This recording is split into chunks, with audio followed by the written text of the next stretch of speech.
Good evening, everyone. Tonight is our monthly meeting of the Board of Adjustment. We are committed to a transparent process and encouragement of public comment during our meetings. We will be accepting testimony from all parties. If you wish to testify on any particular petition before us this evening, using the Zoom platform, please use the raise hand feature. You can raise your hand at any time and we will recognize you at the appropriate time for the presentation of evidence for each case. If you're here in person, please hand staff your speaker's card. Planner Robin Keefe will be moderating the hybrid meeting and will be asked to provide names of those individuals that wish to speak. I would like to call the meeting of the City of Wildwood's Board of Adjustment to order. The board members present today are Mr. Rob Morris, board member, Mr. Mike Lee, board member, Mr. Dave Bertolino, alternate member, and myself, Arnie Sprunger, acting chair for tonight's meeting. The Department of Planning staff present is Mr. Joe Vunich, Director of Planning, and Robin Keefe, planner, and also the court reporter, Becca Toggle. Also present via Zoom is City Attorney Sarah Rutherford. First, I offer into the record the affidavit of publication pertaining to today's meeting, March the 19th, 2026, and take official notice of the zoning ordinance of City of Wildwood, including Chapter 400, Article 2, authorizing and establishing the Board of Adjustment's powers and duties. Now, let me explain the hearing procedure. Please be aware the information I'm about to describe is also provided on the Board of Adjustment public hearing procedure handout, which was available online prior and up to tonight's meeting. This hearing is informal in nature. However, the meeting's proceedings will be recorded by a reporter for future transcription if needed. The petitions are called in the order listed on the agenda. As the petition is called, I will ask a Department of Planning staff member to read each request into the record. Thereafter, the Department of Planning will have opening remarks and a brief slide presentation. Then the petitioner or his or her representative will be asked to state their name and address, be sworn in by the court reporter, and make a brief presentation to the board explaining the nature of the requested variance and present such evidence and witness testimony that may evidence the practical difficulties or unnecessary hardship that warrant the variance. The board will only consider the unique character of the property to determine whether they warrant the granting of a variance. Petitioner's presentation shall be limited to 15 minutes total, inclusive of any questions posed by the board, unless such time is extended by myself, the chair. Board members may ask questions to clarify the facts of the petitioner's presentation. When the board is satisfied with the material presented by the petitioner, I will then ask if there is anyone present or online who would like to speak in favor or opposition to the requested variance. Each speaker will be asked to provide their name and address, be sworn in, and then provide their evidence and oral testimony. Witness testimony shall be limited to 5 minutes, inclusive of any questions posed by the board, unless such time is extended by the chair or myself. Procedurally, the petitioner may request a continuation at any time during the hearing prior to a call for the vote in order to bring in additional evidence or testimony. The board may also continue the proceedings.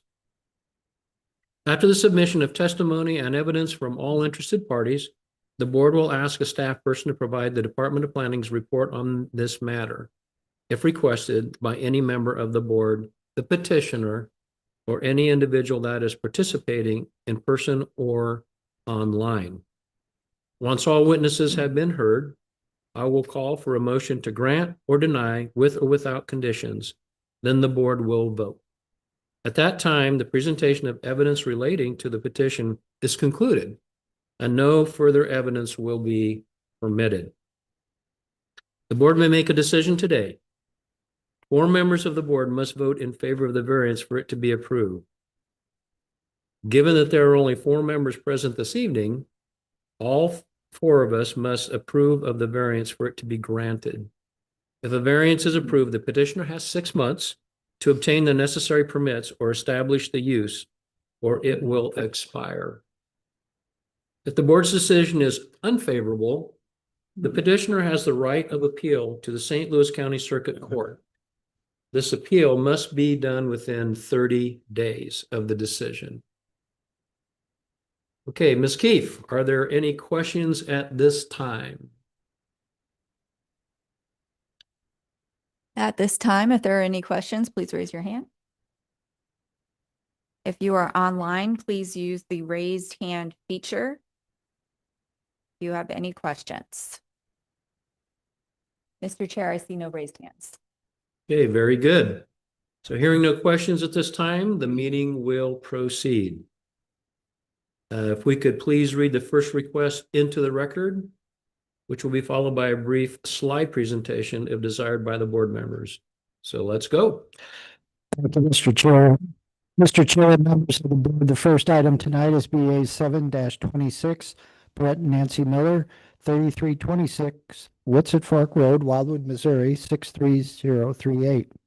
Request exceptions to the minimum yard requirements general and the accessory buildings and structure standards for the purpose of constructing a detached garage inclusive of a workshop and entertainment space being upon the property being located at 3326 Whitsett Fork Road, located at number 26V 5101180, Carter's Corner subdivision, Lot 2B, which would thereby authorize a side yard setback distance of 31 feet in lieu of 45 feet and an accessory structure with a square footage greater than 1.5% of the overall lot size.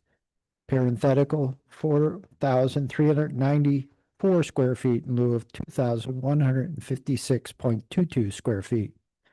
This request is contrary to the requirements of Chapter 415.090 NU Non-Urban Resident District Regulations of the City of Wildwood Zoning Ordinance. Note, this request does not encroach into the 100-year floodplain. The property is located in Ward 6. And Mr. Chair, with your permission, before Ms. Keefe starts the slide presentation, the department would like to enter into the record the following items. Chapter 400, Article 2 of the City of Wildwood Municipal Code, the Board of Adjustment. Chapter 415 of the same City of Wildwood Municipal Code, the Zoning Ordinance. The file that has been developed and maintained by the Department of Planning regarding this particular request and all items contained therein, including the department's report with recommendation. And then finally, any testimony or evidence that is offered as part of tonight's hearing. Thank you, sir. Thank you. All right, Ms. Keefe. Okay, Mr. Chair, members of the board. Our first case this evening involves a subject site that is located in the Glencoe area of Wildwood. It is located off of Highway 109 at Whitsett's Fork Road. It is located to the south side of this private roadway maintained by the Whitsett's Fork Roadway Maintenance Association. Upon the lot is a 1.5 or 1.5 story dwelling with a detached garage with a lean-to to the rear of it. This dwelling and garage was built in 2023. The gross area of the dwelling is 3,900 square feet.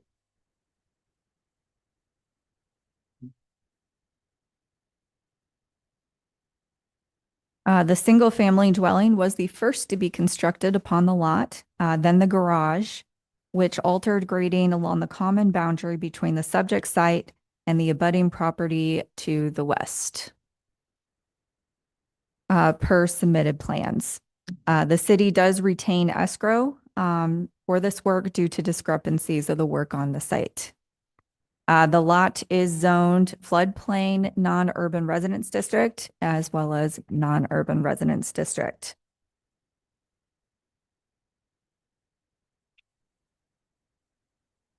The property includes a portion of overall area that's on the north side of Witsits Fork Road, which is all woodlands and very steep in topography. And where the house is built is much more level. The 100-year and 500-year floodplains of Carr Creek define the southern portion of the subject lot. The existing dwelling was constructed outside the 100-year floodplain, but was required to be without a basement as a precaution. This property is part of a group of parcels of ground that have their rear yards defined by Carr Creek and impacted by intermittent flooding, while also having significant water drainage over other portions of them during major storm events. There is additional information regarding the floodplain within your packets this evening.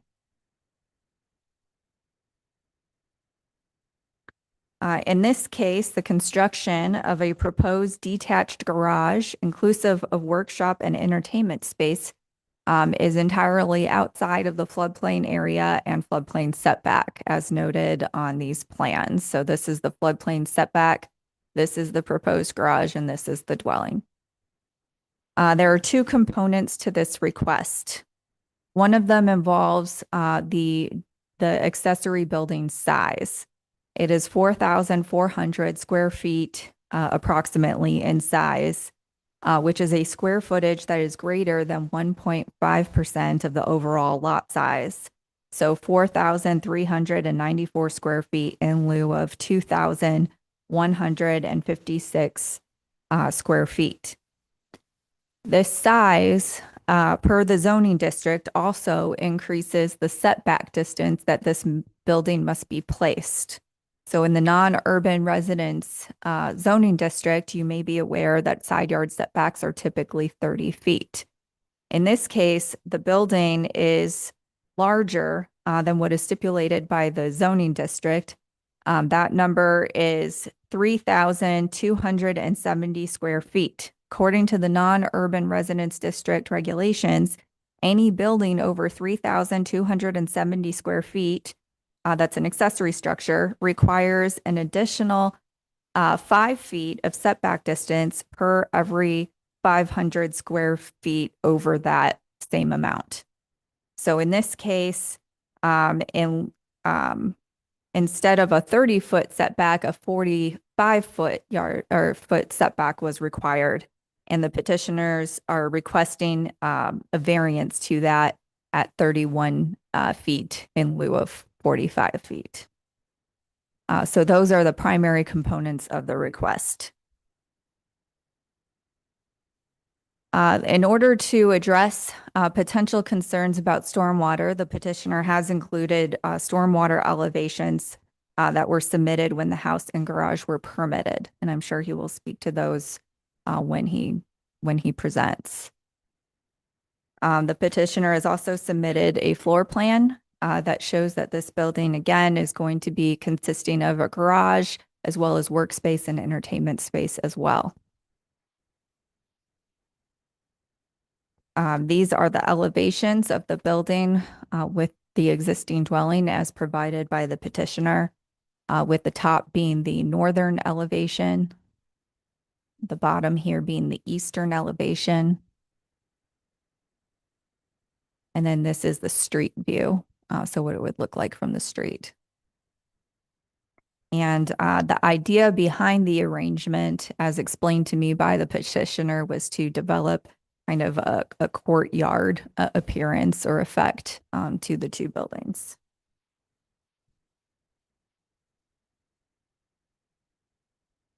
This is looking at the front of the dwelling and the existing garage looking south.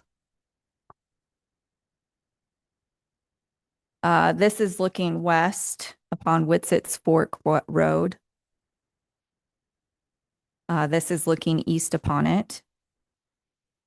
And this is looking north, across the street, so you can see that wooded steep section. This is the neighboring property to the southeast. And as we move closer, we can see that that property has been working on some stormwater drainage infrastructure. This is looking east at that same property. This is looking at the existing garage.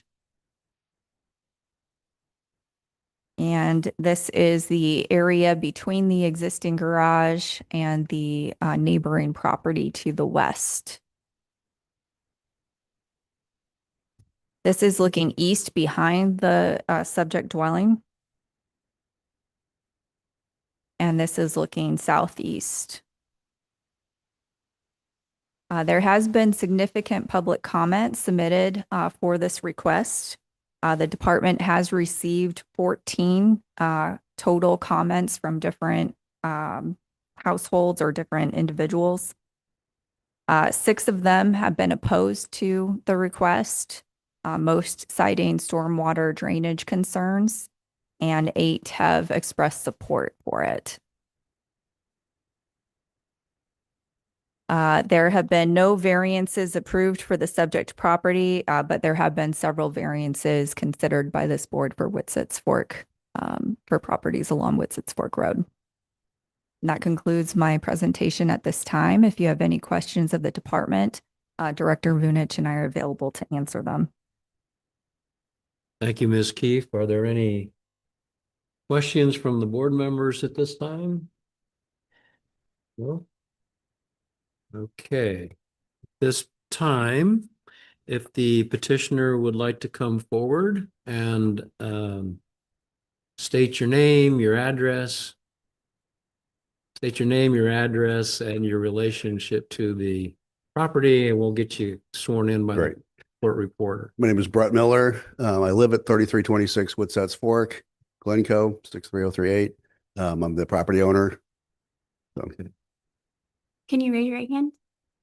Do you solemnly swear the statements you are about to make will be the truth, the whole truth, and nothing but the truth, so help you God? Okay, so if you could present the nature of the practical difficulty, the hardship, sure. and what is necessitating the variance. Okay. Okay. Yeah, there's basically 6 points to that. I'll make them brief. The overall structure to be that's planned is to be 2 stories and to be a perfect match to the siding, stone, and roofing of the house. Whereas right now there's a metal steel building there. So aesthetically, an improvement. One of the underlying issues is the property is a parallelogram. It is at an angle to the road that does make building awkward, keeping the house square to the road while the property is at an angle. That's where we got into a little bit of a variance issue with the distance to the west of us. And then due to groundwater issues in the valley area there, we were unable to have a basement, which is pretty typical in St. Louis to have. For things, like pool table, theater, workout space, stuff like that. So we'd like to incorporate that into the structure that we're proposing here. Also, we have no safe space to go to. And as we saw the tornado warnings last weekend going off, we have nowhere to go. So one of the things that we're incorporating into this building is there's a staircase that goes upstairs, which will have 12-inch concrete walls, steel plates. So we have a safe room built into that structure as part of the design for it. And then a workshop space we need and parking for vehicles, including several work vehicles that I have. It'd be nice to not have them sit out in the driveway, lawn and garden equipment and things of that nature, which is the L-shaped garage that comes out. Again, we're not asking to encroach in the 30-foot normal setback. It's the additional 45-foot that part of the building can't meet at this point in time. The new structure will be quieter as an entertainment space. It's being moved 10 feet further away from our neighbor. It'll have 2 12-inch thick concrete walls and an 8-inch exterior insulated wall versus 10, which we have now. So noise issues would be mitigated significantly. If there's any questions on that, there's no change to the grading. It's already been done. So we're not asking to elevate or change any of the grading there. The new structure will have gutters on it versus a tin roof that just throws water everywhere. So the guttering can be used to move all the water to the back of the property versus off to the side where a lot of it runs at this point in time. We also did have MB Engineering, which is part of the proposal that was presented by Robin earlier. On there, it shows that when we elevated the property 6 feet, under permit, when we built the house, it changed the water runoff by half of a cubic foot per second by raising an acre of ground 6 feet. Putting a building on top of that existing ground, according to the engineers, said there will be no change whatsoever. In the 3.5 years we've had the structures up there, there's been no water issues to the to the west of us, excuse me. All of our water issues are to the east, which the person who owns the house to the east will hopefully present here on some mitigation things that we've done on that as well. I would just like for y'all to take this proposal into consideration and request a variance for that. Okay, thank you, sir. Are there questions? Yes, Mr. Bertolino. Yeah, thank you, Mr. Miller. Was the original garage part of the original construction? Mhm. All right, so that was, and is it that current garage is within the 45-foot setback? It doesn't require a 45-foot setback. So it's 30, it's actually 45 feet back, but the sloping hill is within the 30-foot setback. So I'd have to measure. I don't know how far that building is exactly from the line now. It's at least, the back end of it is at least 45 feet. Yes. Thank you. Thank you. Other questions? No, no.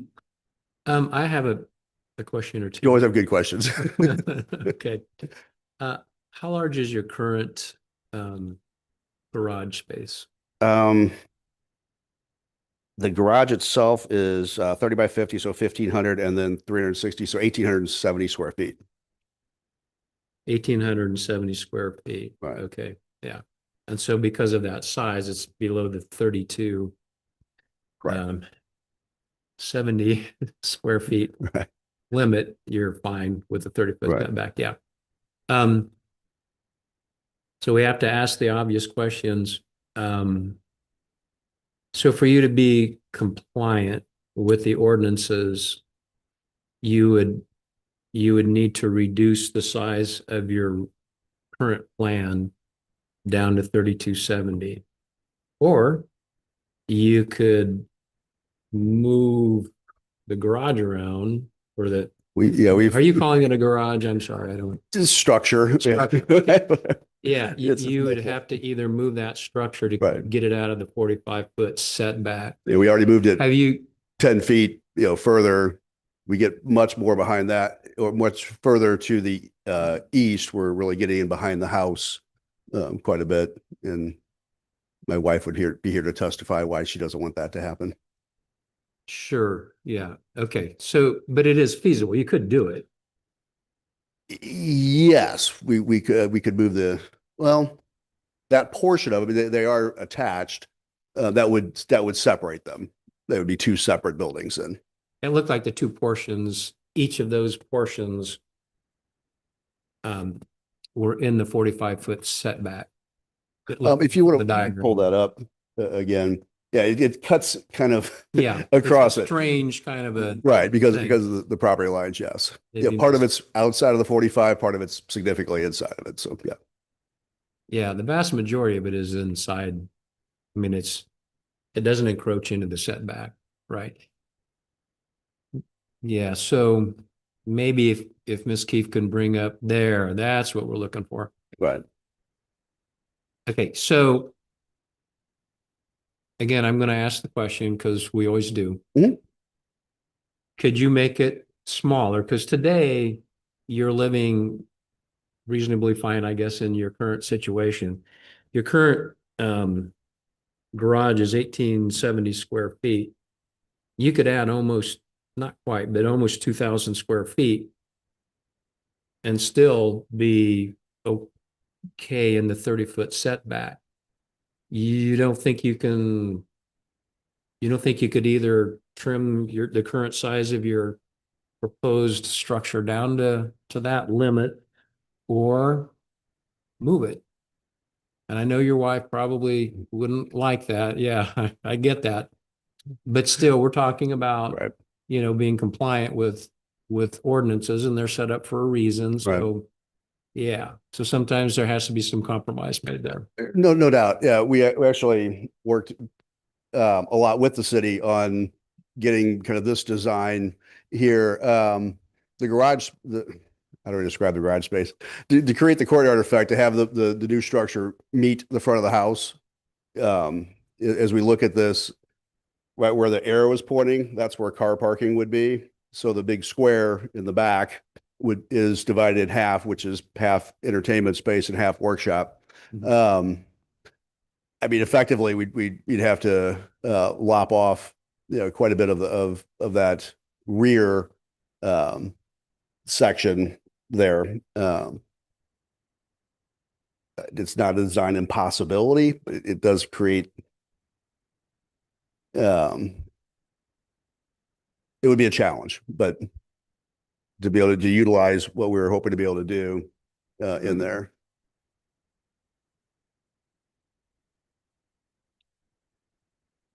Okay. As to that 500 square feet, I think we talked about 500 square feet in the depth of that back square. That only takes 500 square feet off. It gets us down to about 38, so we're only still 600 square feet above. That would be relatively easy to do. Much more than that becomes architecturally cumbersome to do. So what I'm hearing you say is maybe the back portion where the workshop and the entertainment area would be. Instead of being, You could probably reduce that down.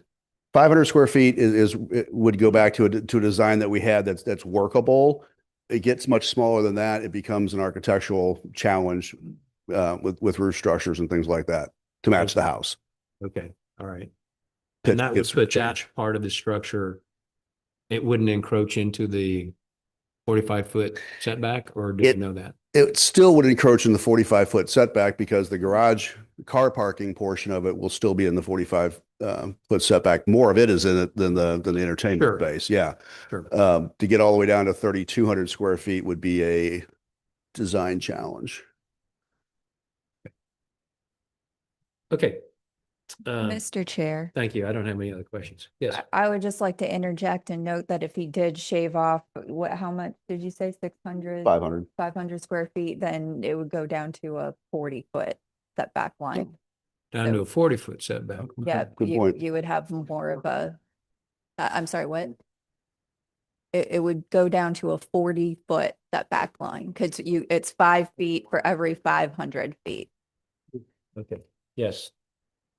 Yeah, Bill, when you originally built the structure, was the hardship you had there and related to the positioning of the current property on that plot? In other words, you said that the acreage itself is sort of a parallelogram. Mhm. It's not square. Right. So did you have to position the current property in such a way to Well, meet you the can- setbacks? You can see that right there. To be square onto the road, which normally design a house, you want to be square to the road. And then the property is at an angle. You can see right there. Yeah, we had to put the house, at an extreme angle to the boundary lines. You did? Yeah. Okay. And the setbacks on there kept growing and growing and growing. The house was supposed to only be like 70 feet from the road. It wound up being 150 feet back from the road just because of different setback issues and things. So that's where we wound up having to build the house. That was the agreed upon place to put it. So, Yeah. At So the time. the hardship is I'm trying to translate the hardship is the positioning of of the new structure. It is hindered by the fact that the Stuck. property doesn't sit square. Correct. Right? Correct. Yes. That's really what you're saying. Right. And had the house been able to be closer to the street, everything else would have gone with it, and we wouldn't be having this conversation. Yeah. About The setback of the current house was part of the original approval process for the home, right? You had to agree to that. Right. Setback. Okay. Last question. You read probably the recommendations from the department Mhm. that included 4 fairly specific recommendations that would be required of you should we approve? Have you read those and are you I familiar with? do, my neighbor has that sheet right now. But yes, those are easy to meet and very agreeable. Okay, all right, thank you.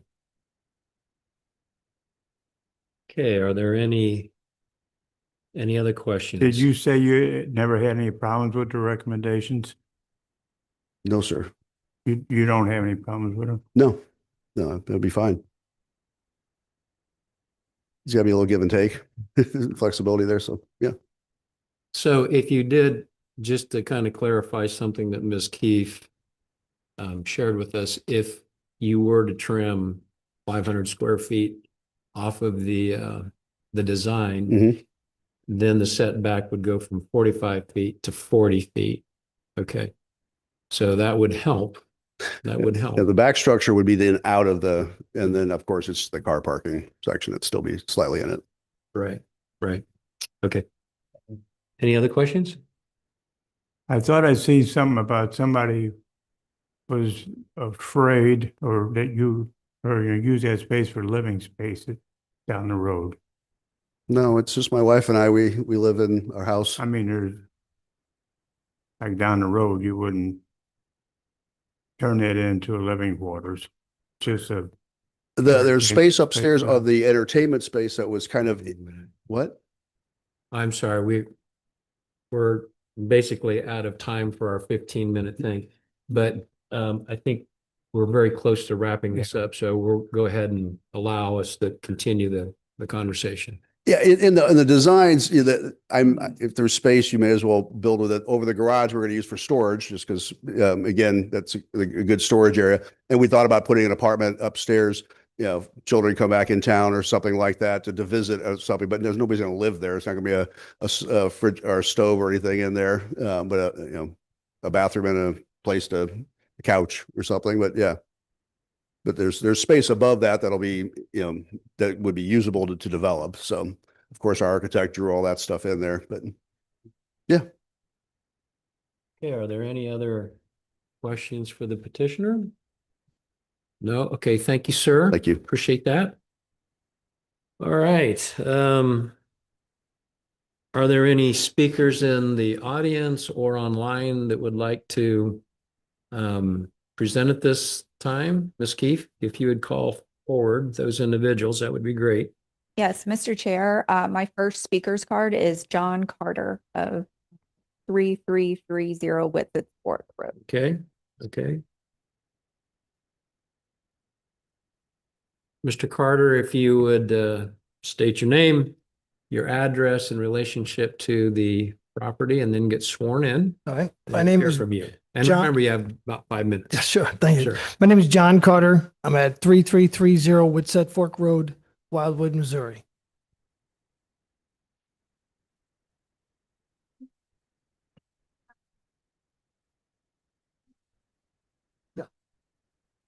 Okay, Mr. Carter, go ahead. Thank you. I am the, you can see here from this, I am the property owner to, I guess you would say, the west right here. I know, oh, you don't see these pictures, I'm sorry, but I am the property owner of on the west side of this property. I'm the one that's most impacted by this variance request. I've got some photos here that I'd like to show. I've been here for approximately 20 years. I've built this property back in 2006. You can see my last name is Carter's. This is Carter's Corners. All this property was part of my family's property. They sold it to the Millers. One of the reasons why I'm here, I'm concerned is, as everybody knows, is the water runoff. So I'd like to present some pictures here that I have behind you. I guess you guys can all see these. Okay, I'm sorry. Thank you. So what I wanted to show you real quick is these are the pictures here. This is what my house was. As you can see, all of land to the, I guess, to the east is where they're building now. As you can see where the water flow is on this watershed, you can see it all goes down the middle of this whole, like, it used to be a horse pasture. So this is where we've had some issues, and I think we've been here before. We're talking to a lot of this whole area. So I just want to show you some pictures here. This is what it looked like when they're building it up. Here also, I wanted to show you here's what the original grading permit is and what the house is shown. You can see a little corner of that where it kind of encroaches onto the property. This is where my concern is. This is also the setback that you guys are going to be voting for tonight. This isn't still, if I understand correctly from the city, my understanding is this grading permit is still open and there's still issues here. And you'll see from these pictures from all this, here it is here now. You can kind of see where it's at in the corner. And here's some of the pictures. This is our side view of how close they are in Redlands. You can go, I'm just going to go through some of these. This is where all the flooding comes into in the stormwater runoff. You can see all these pictures here constantly, different times of the night, all days. When we have these rain events, you can see all this water flooding. And these are all the concerns that I have.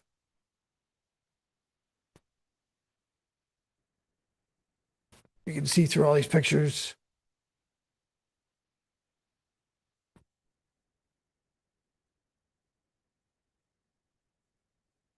This is one of the big, large storm events. This is our front yard. All that water comes in, has to go somewhere. And this is also just the back. I just wanted to show you. So really what I wanted to explain is how concerned I am with this water runoff. I know they've been working at it. There is still, like the city will tell you that there's still an outstanding permit on here. I'm kind of surprised that we're actually here talking about it. If this is still an open permit and this is the same setback that you guys are voting for to approve, is what the issue is. So I really don't want to go into more of that. I think I've got everything I've shown here with my concerns. I don't have a problem with the house. His accessory building, it does look nice. I have to admit that. But I really do have concerns about the setback. I just don't think it is wise to be granting that on such property that we have, that you're going to oversize. I think you talked about the sizes of the building. And then with all the setbacks and issues we have, I just can't see how this is even, we're talking about it right now when we still have an open grading permit concerning about this setback now. There are some noise issues, but that's standard. I do have very concerns. It's going to be 3 times the size and everything else, so I do. If there's any other? Okay, I don't want to interrupt you, but we are at the end of 5 Yes, minutes. that's what I was going to. It's amazing how quickly it goes, isn't it? But I think this is I know it's a critical issue for you and for the neighbors, I'm sure. So I think we'll go ahead and continue the discussion. Is there anything else that you need to present? Oh, no. No, you're good. Okay, do we have some questions for Mr. Carter? To clarify anything? No? Maybe, when you were showing the pictures of the water, Mhm. we were looking at your house, right? No, that's the other side. That's the house. Oh, that's, That's the garage on the other side. That's, I don't think go back. I'm That's sorry. actually the garage.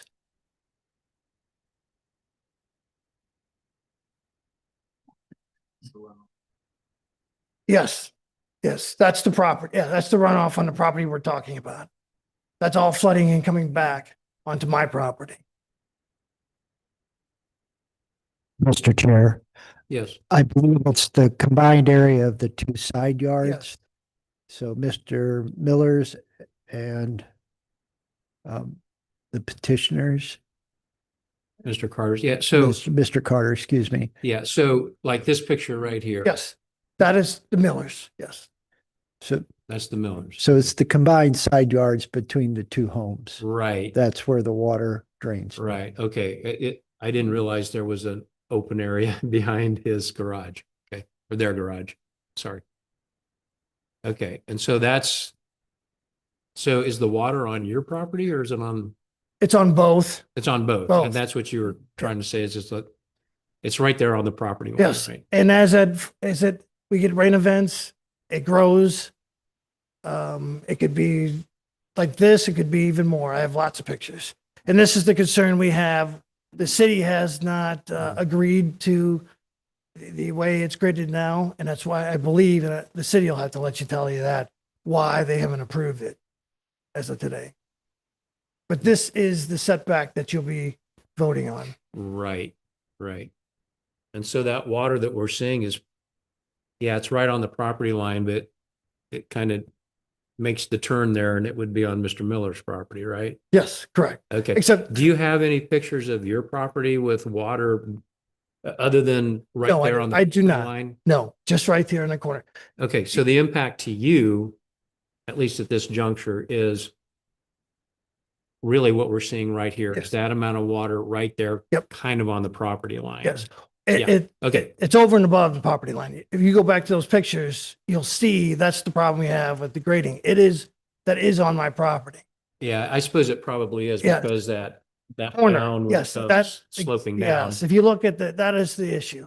Yeah, That's what and we're talking about. and your concern is because that mound is now there, that water normally would have just went on, Straight on down, yes, but now it has to yes. track right. around. Yep. And Yeah. now they want to enlarge and do buildings be enlarged. And I just don't feel that we haven't got this one addressed yet.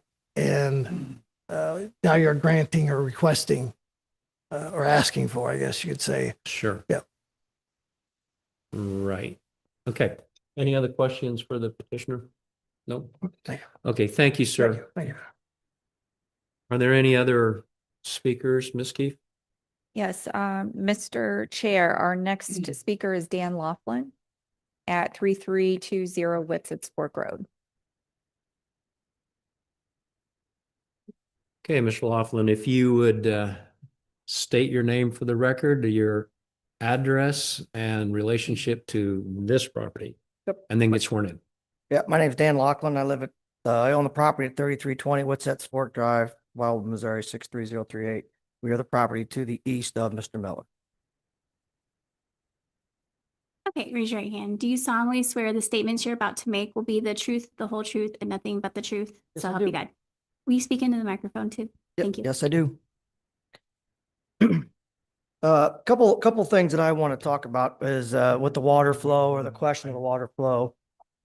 There's a request for you to speak a little closer to the Yeah. mic. Thank you, sir. So the water flow there, so we just are finishing up our property, which you guys approved our building about a year ago and whatnot, finished it up, and we did considerable grading and lessened the backup of water tremendously since we've done our regrading and made a path to the creek, gets to the creek a lot quicker than it did before. So the backups aren't near what they are. We had that last couple of rains and that when you wake up in the morning and there's nothing there. So we've really improved that flow coming from the east to us, or from the west coming us to the east. So there's not much impediment there. And the way I see it, Mr. Miller's not actually adding any more water flow to what's there. He's not moving the flow. It's just the same area is going to the same place. That's where it goes now, if that makes sense. The same amount of water is where it goes now. This new structure is not going to add more water to the flow of it. Part of the problem, I think, is maybe the Mr. Carter's property. Originally it was put too low. I mean, it's considerably lower. Mr. Miller rose his up because of the water, and his is considerably lower. I get it; it was 20 plus years ago, but that's not our fault now or whatnot. That there's always been water flow through there. You know, the water comes from the very far west and comes all the way down through areas, and it always has. So I don't understand why that is Mr. Miller's fault. You know, that Mr. Carter maybe put his house too low, put a basement in. Well, Mr. Miller didn't put a basement in because of that fact. So, you know, that was an existing condition. I don't know what we're supposed to do about that.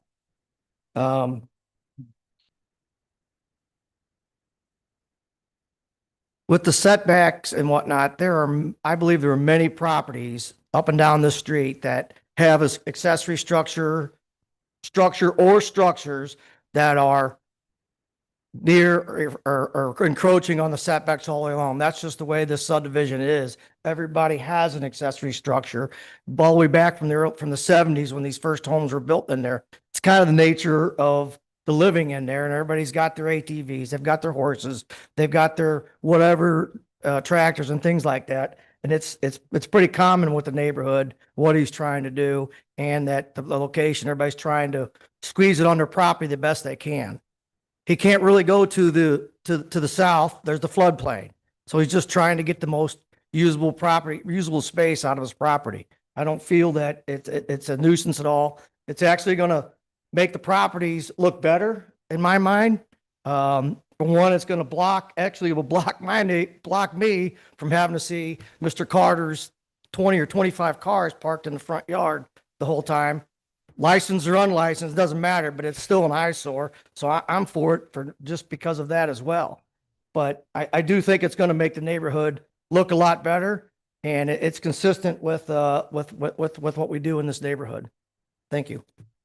Okay, are there any questions from Mr. Lachlan? Thank you, sir. Ms. Keefe, are there any other speakers? Mr. Chair, my next speaker's card is for Kevin Gleason at 3465 Witsits Fork Road. Okay, Mr. Deason, is it? Gleason. Cleveland. Okay, if you would state your name for the record, your Yep. address and your relationship to the property, and then get sworn in. Kevin Gleason, 3465 Whitsets Fork Road, Wildwood, Missouri 63038. And we're located probably a mile on down the road from this property. And just briefly, I want to say, oh, I'm sorry. The whole truth and nothing but the truth, so help you God. I do. I'll make it brief. I meant we're farther down the road, so we drive up and down the road all the time. I do appreciate, we don't have an HOA because, again, developed over the years and that type of thing is one of the things we love about being out there. But also with it is, we have no control over what things look like, whether there's gravel drives, no drive, those type of things. But so I do appreciate someone who's taken the initiative to build a nice looking structure that we drive by on the way in to house, to keep their equipment in. I know Mr. Laughlin spoke to, parking lot with a lot of cars. That's the nature of the beast, unfortunately. I mean, I will say it in my wife's eyes, it's an eyesore. Every visitor we have is like, what's with all the cars? But that's allowed. But I do appreciate that he's taking the initiative, the aesthetics to make it nice as we come in and just improve the valley. Okay. All right. Thank you, sir. Are there any questions? Okay, thank you. Okay. Ms. Keefe, are there any other speakers? Yes, Mr. Chair, my next speaker is Mary Olson at 3426 Witsits Fork Road.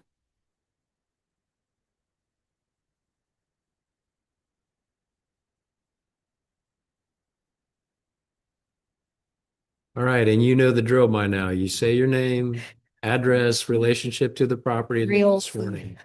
3426 Wissets Park Road. We've been a resident out there for 50 years, so. Okay, Things we'll have get you changed. sworn in. All right. Can you hear me?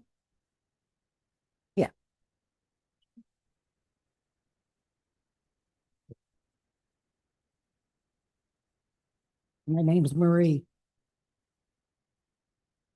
All right, thank you. Would you share your thoughts? I said, I truly believe that Mr. Carter should really have the final say on this matter, since it is his property that is having all the water issues, that is hurting his property and his property value. There are no variances considered with this water problems ongoing. There should be. This property was actually Mr. Carter's sister's. I don't know who was in charge before, but Wildwood's board at that time would not allow them to put a tablespoon of dirt on that property for a slab home. So they moved away. That's where they wanted to build. Mr. Miller now has wait a second.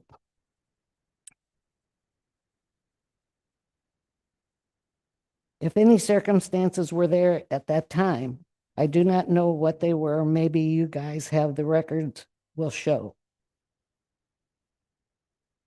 Mr. Miller now has a sprinkler system so he can put more water on Mr. Carter's property. What is the elevation of Mr. Miller's slab and garage now? Question mark.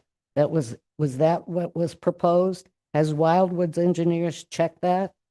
I believe he can build his new adventure more behind his home or closer to his east side where his beautiful big ditch was put in so he can control the water problem on that side. He could do the same thing on this side if he wanted. That's causing Mr. Carter all the problems. And that's all I have to say. Okay, thank you. Are there any questions for the speaker? No? Okay, thank you. Thank you. Okay, Ms. Keefe, Mr. any others? Mr. Chair, I have no more speakers cards. However, there are quite a few individuals online. At this time, if any of those individuals would like to speak, please use the raised hand feature.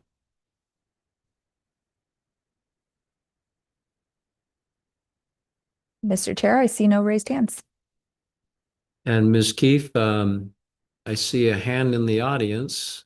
There's a gentleman that I think maybe would. If you could just fill one out after you talk. Yeah. Thank you. Okay, why don't you come on forward and we'll get your testimony.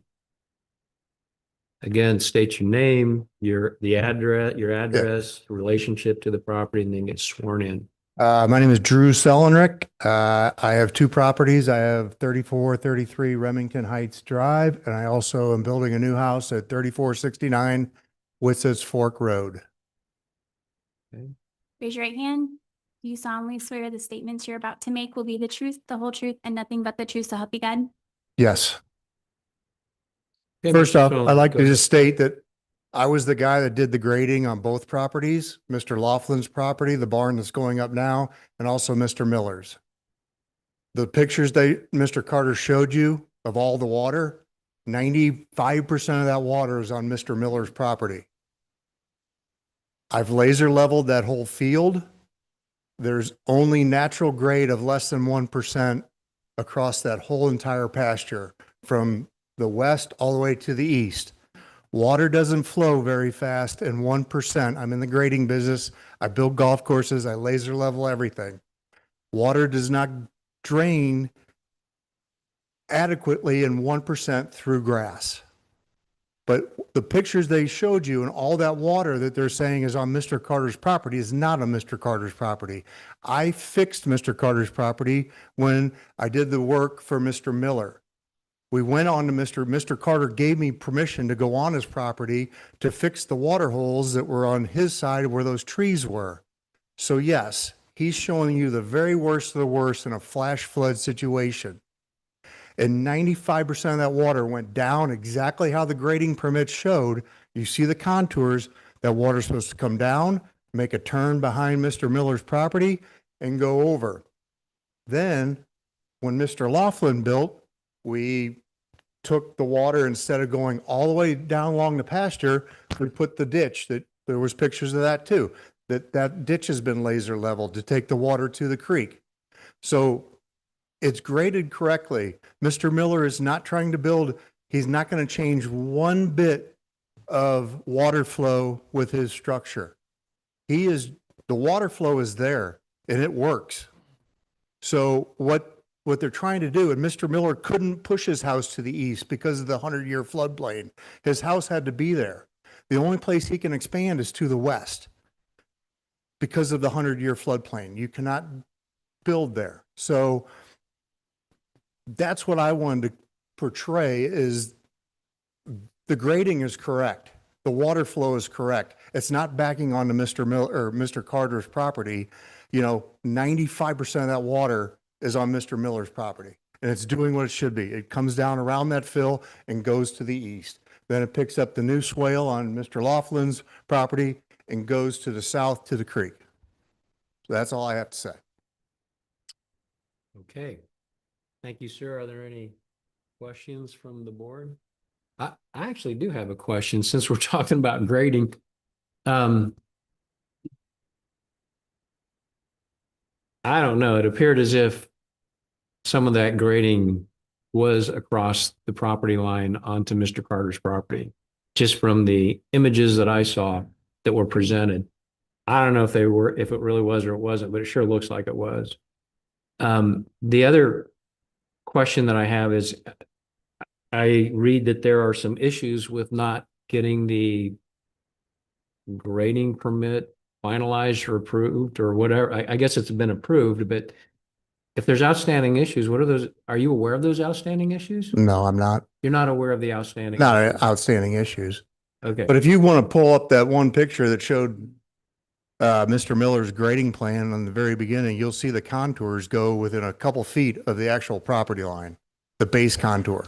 Yeah, I think what. And we had a meeting when we were out there with Mr. Carter, with Mr. Miller and myself. And I was like, well, Mr. Carter, there's a water hole in your property. There's a hole on your property. I need to go across the property line, disturb your grass so I can, drain that water hole on your property. And he was agreeing to that at that time. Yeah, and I think what I think I understood was that I don't think there was a concern or argument that the grading plan showed that it was away from the property line. What Mr. Carter is contending, if I understand correctly, and I think I am, is that that's not in reality what happened, that grading occurred and encroached into his property. With his permission. None of that fill that you see, those contour lines are not on Mr. Carter's property. There was a ridge that was holding the water back onto Mr. Carter's property. We cut the dirt down and we encroached onto Mr. Carter's property, but we took the ridge out so the water could get off of his property and come around the back of Mr. Miller's garage and go towards the east. Okay, so you in essence were filling the hole or making it so. I was that it eliminating wasn't- the hole. Yeah, Yes, okay. That's what your testimony is. yes. Okay, all right. Well, maybe when you're finished, we can get clarification from the department about this issue with this grading. So, Yeah, I don't know anything about that. okay, all right. Well, thank you for clarifying what you do know. Okay.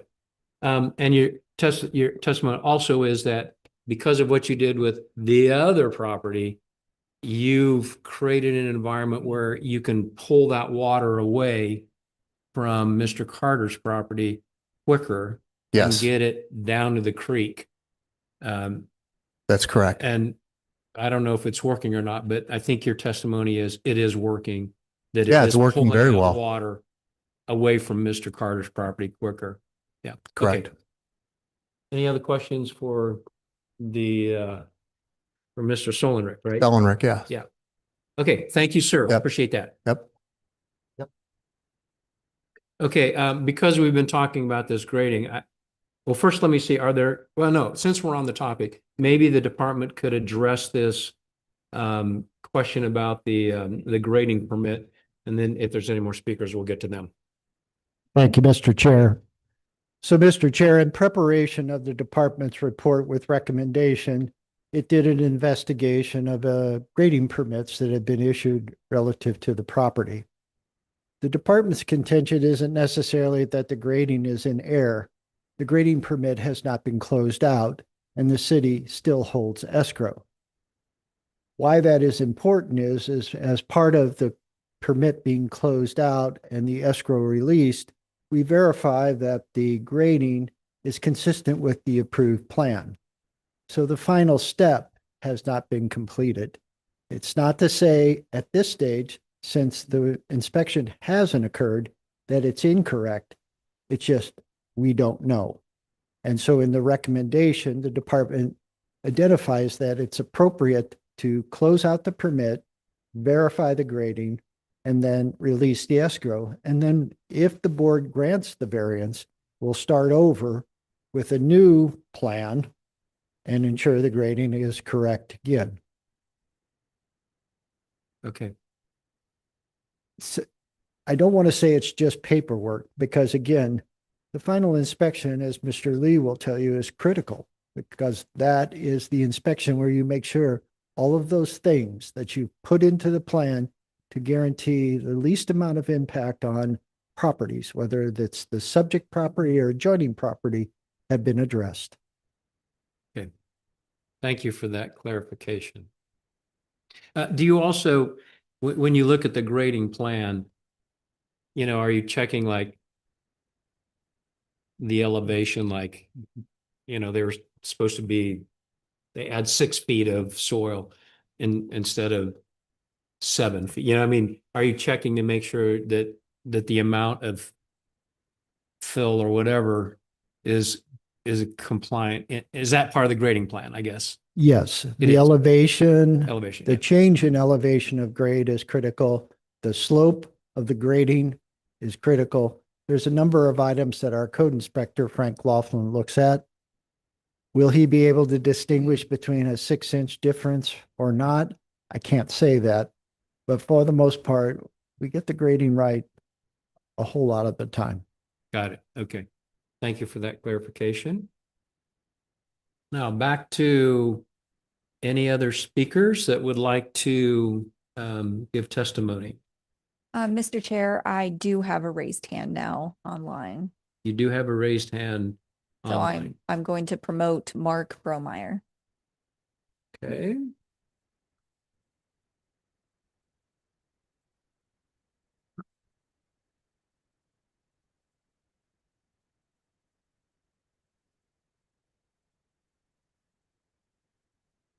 Okay, Mr. Bromeyer. It looks like you're muted there, Mr. Bromeyer. You can get unmuted. Let's see here. All right. There Can you you hear go. me? Okay, good. We can hear you. Okay, so Mr. Good Bromeyer, evening. of course, we know your name but go ahead and state it for the record, your address and your relation to the subject property, and we'll get you sworn in. My name is Mark Bromeyer, 3348 Witsits Fork Road, Wildwood, Missouri. And I live 4 properties west of the Millers. This is the court reporter. Raise your right hand. Do you solemnly swear the statements you're about to make will be the truth, the whole truth, and nothing but the truth, so help you God? Yes, I do. Okay, Mr. Bromeyer, go ahead. Okay. I've submitted all of this through the website, but I thought it would be good to hear out loud during the meeting. While the second floor space, and Mr. Miller has addressed this a bit, but the second floor space is labeled as a lounge. It has a full bath, which would allow it to be used as living quarters per the zoning regulations. For this to be considered an accessory building, no one would be allowed to live in the building unless they were related to the primary residence by birth, marriage, or adoption. If an accessory structure of this volume and twice the regulation compliant area gains approval, it definitely needs to satisfy with the required 45-foot setback so as not to be imposing upon the adjacent resident to the west, as well as to mitigate any cross property line drainage issues. For reference, the current resident has a footprint of about 2,745 square feet, best I can tell, and a 3,875 square foot of floor area, including the second floor. In comparison, the proposed accessory structure depicted on sheet A1 of the preliminary floor plan dated 1/22/26, posted on the website, has a footprint of approximately 4,169 square foot, about 1.5 times that of the house. I believe that the building design and the site layout can be massaged to accommodate the 45-foot minimum side yard setback dictated by the minimum yard requirements. If the proposed building were to be rotated to be parallel with the west side of the existing residence, the north face aligned with the existing residence, and the driveway between the buildings reduced to 28 foot, it may be possible that the 45-foot setback could be accommodated.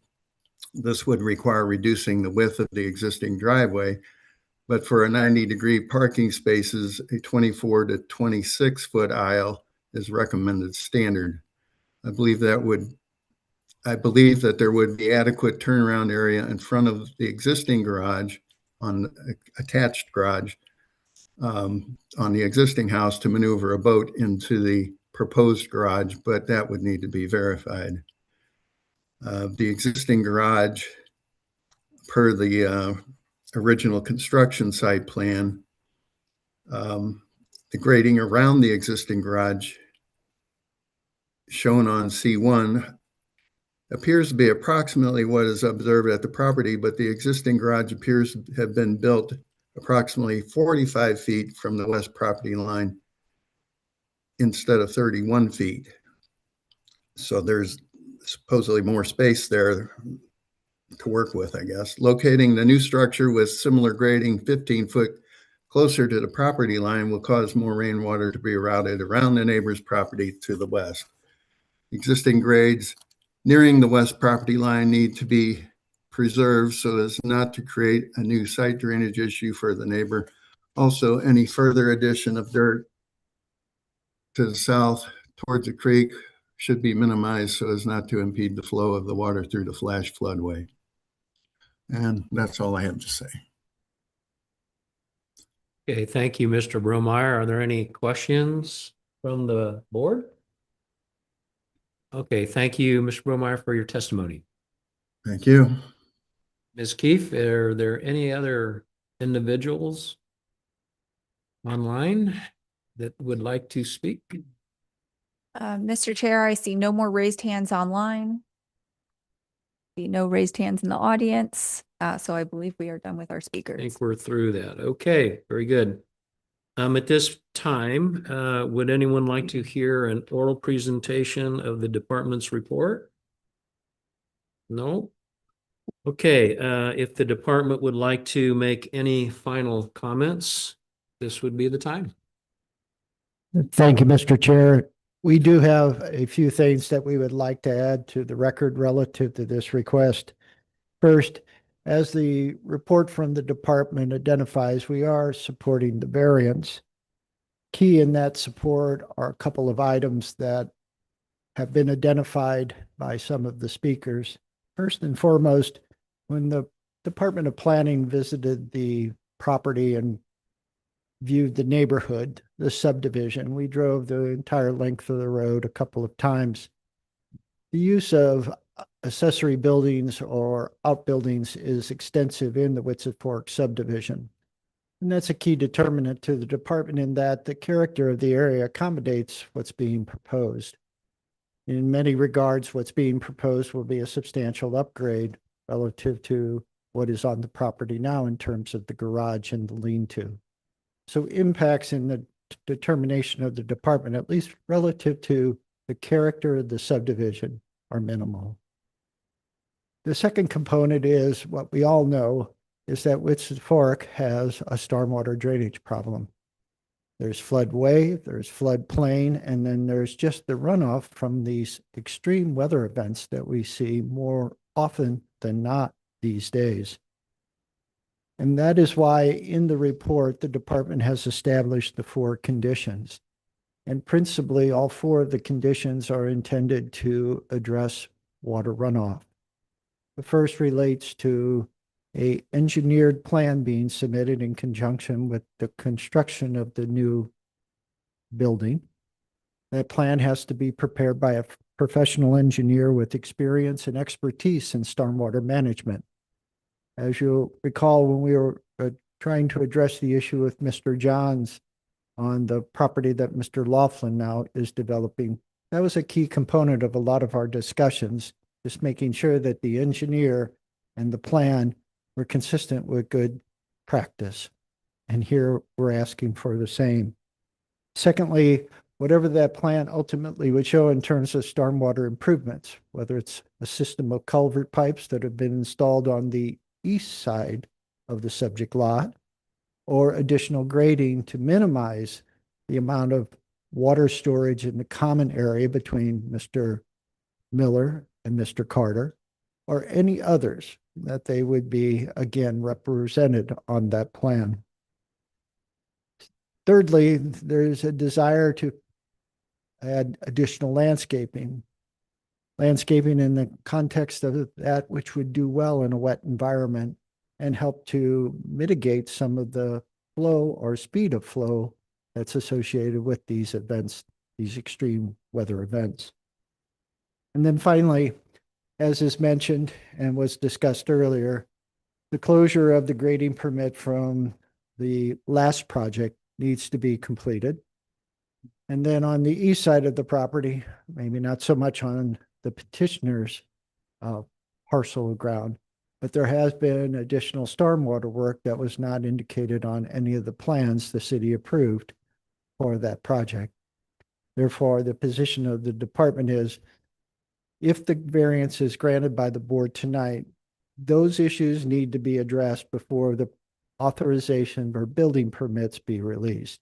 We need to clean the slate, understand what's been built, whether by permit or not, to ensure that the engineered plan that ultimately is submitted to the city reflects current conditions. And those are the conditions that the department would emphasize are necessary for its support to be presented to you tonight. So again, we are recommending approval. We believe there's a lot of benefits to this particular structure in terms of aesthetics, addressing the issues that are at hand, as well as just consistency with the character of the neighborhood. With that, Mr. Chair and members of the board, if there are any questions for the department, Ms. Keefe and I will be glad to try to answer them at this time. Thank you. Are there any questions of the board? So I think I will ask, I applaud the department's efforts to try and address this runoff stormwater issue. It's a problem in a lot of places in the city, I know. So I think I applaud you for that. What I still scratch my head on a little bit is just the sheer size of this structure and, also honoring and protecting neighbors that happen to live next door to it. And,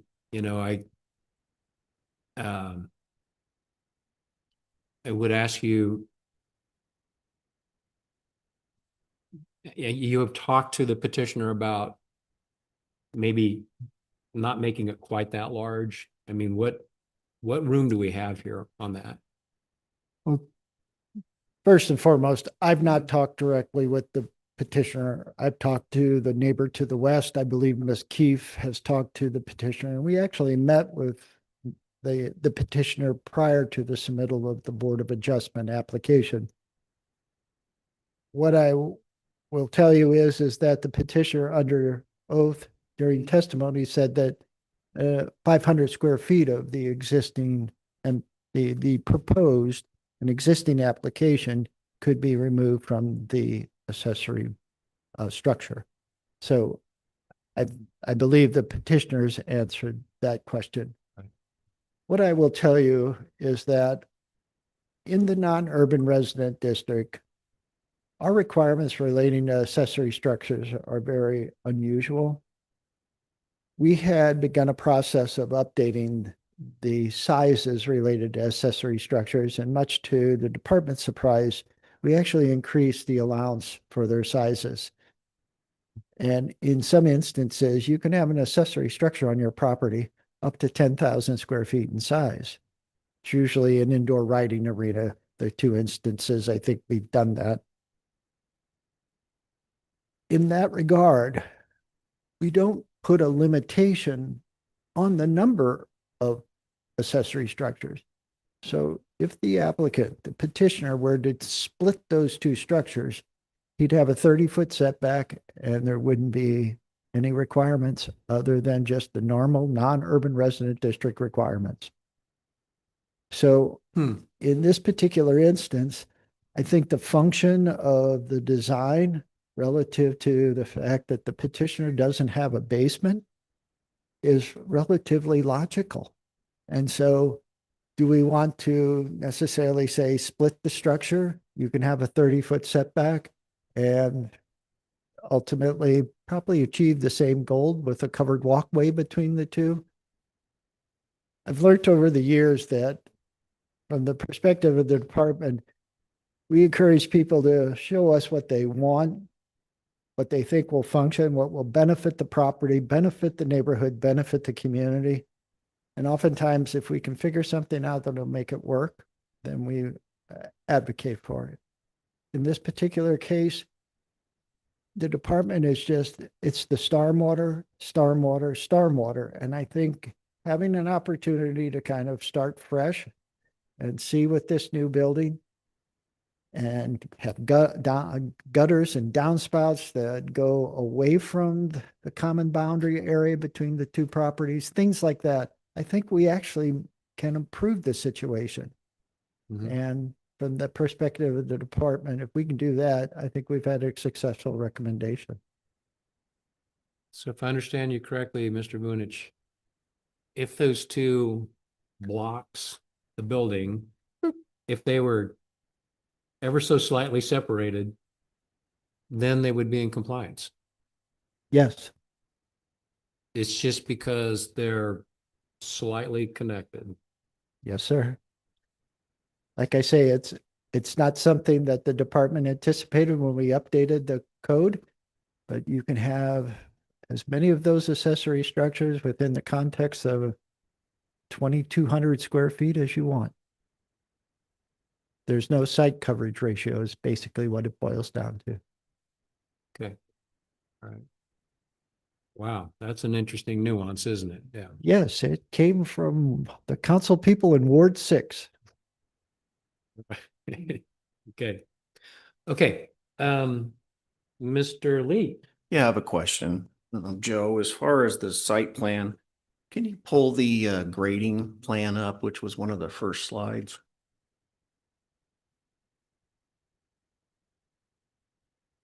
And where I'm going to go with this once she finds the photo is there have been some statements tonight that are technically correct in that when rain falls on an area, that's the rain amount that hits that area.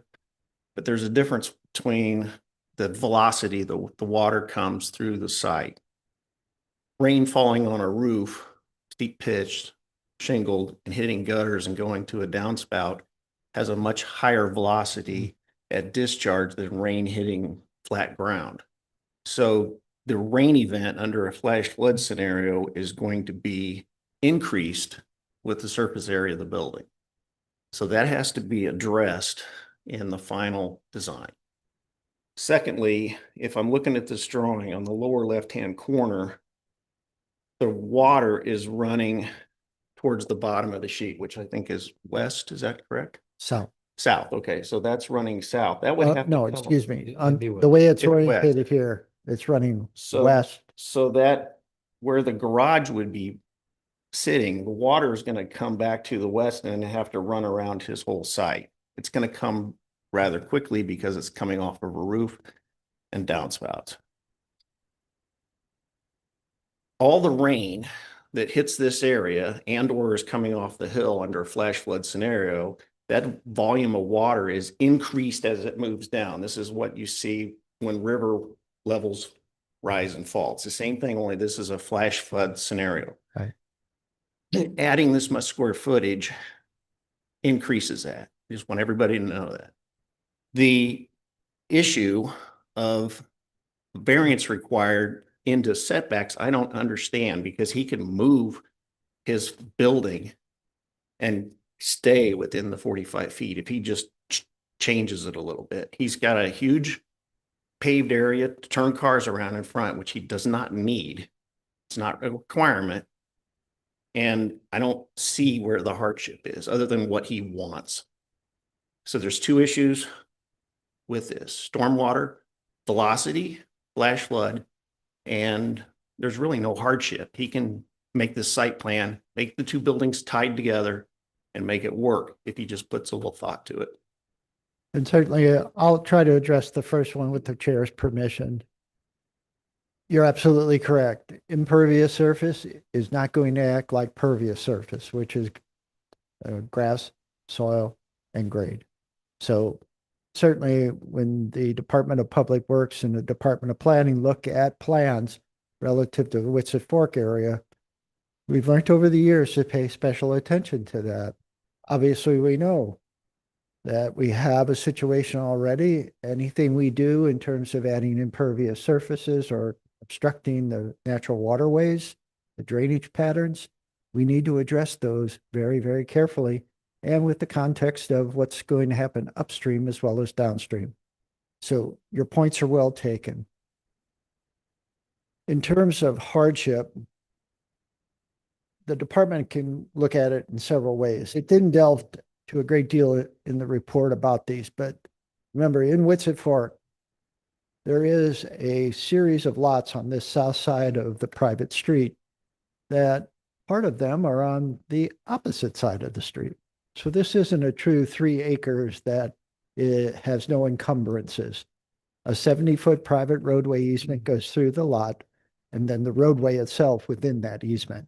That portion of the lot north of Witsit Fork Road is non-buildable. We talked about that with Mr. Johns, seeing if we could push the home up on that side. It's steep. It would need a variance regardless of what we do. Secondly, there is floodplain on the site, and that floodplain has not only an impact, but there's a 50-foot setback that the city imposes from the edge of that floodplain that reduces the buildable area. And then finally, and this was identified by the petitioners, just the general shape of the lot. Not a square, it's not a rectangle, it's a parallelogram, so it has a slight tilt.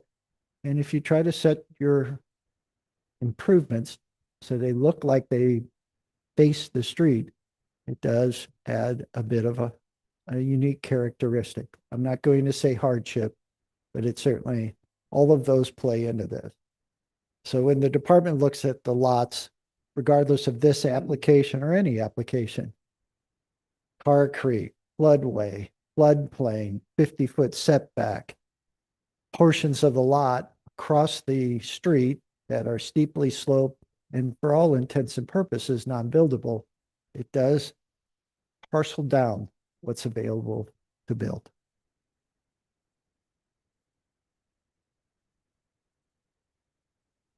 Thank you. Okay, thank you, Mr. Vunich. Are there any other questions for the department? Okay, at this time, I am going to close the proceeding for a vote.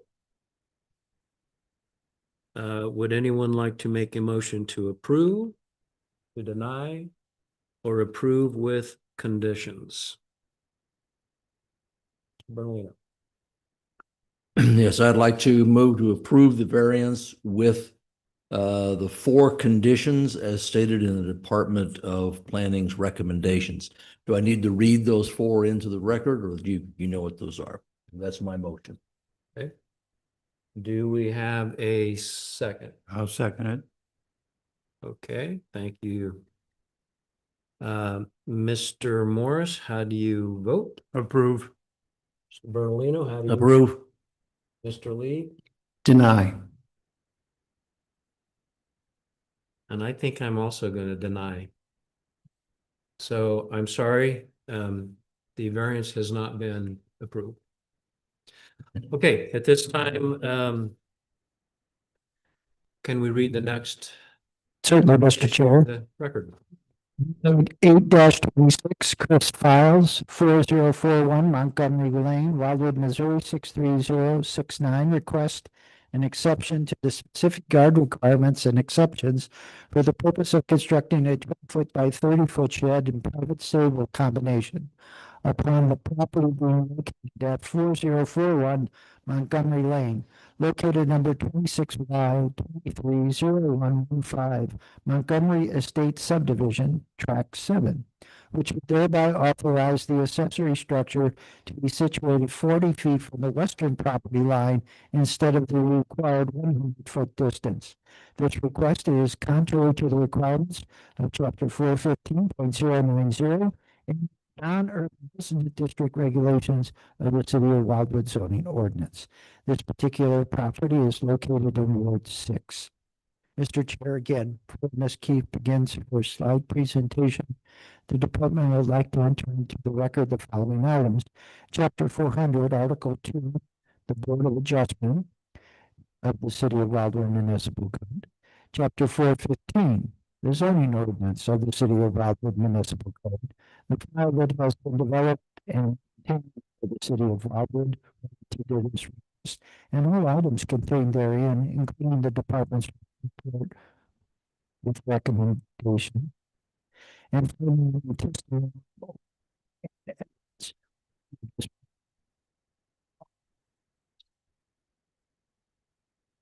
Thank you, Mr. Vunich. Ms. Keefe, you would give us a presentation.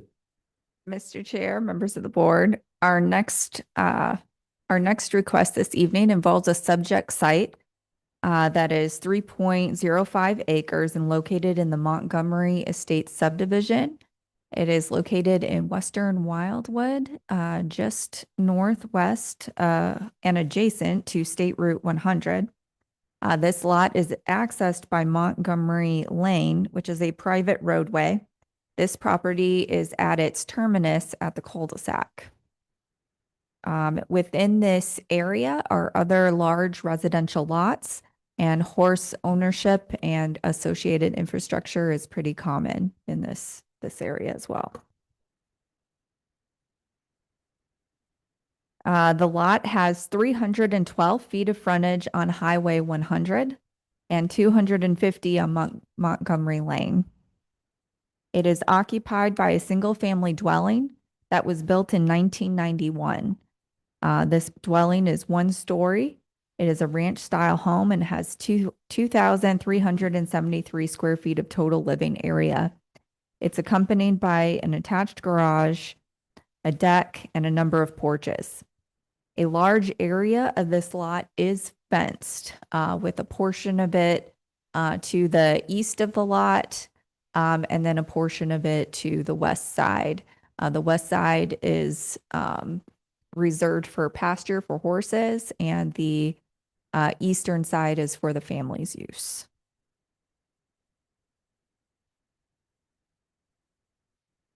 There is a slope topography on this lot descending from the northwest corner of it to the eastern property line with an overall relief of 42 feet. There is, the lot consists of grassy turf area with dispersed trees with woods along its borders.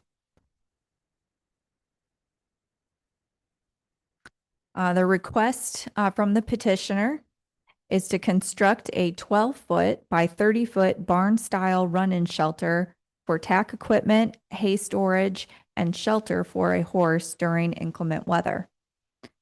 This structure is proposed to be placed 40 feet from the western property line in lieu of the 100 feet required by the non-urban residence district for private stables. Private stables, as defined by Chapter 415.30 definitions, are defined as a detached building accessory to a residential use for the keeping of horses owned by the occupants of the premises and which shall not be used for any commercial purpose, including the boarding, hire, sale, or training of horses.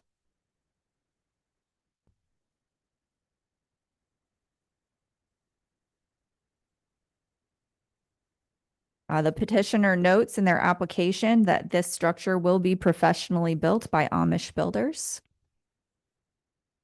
And they have submitted drawings for the structure as well, which are included in your packets this evening. This is the front to the petitioner's residence looking north. This is across the street directly. This is looking west on Montgomery Lane. And this is looking east to the terminus of it. This is looking northeast to the eastern portion of the petitioner's yard or the subject lot. And this is looking northwest at the western portion reserved for the horse's use. This is looking towards the most affected neighbor. This is looking north at the location of the proposed building, which would be right about here. This is looking east.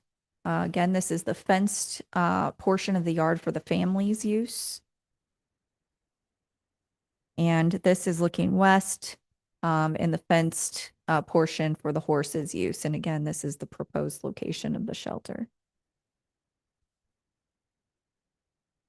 The petitioner did submit with the application evidence that the homeowners association has approved of the structure and the most affected neighbor is in support of it.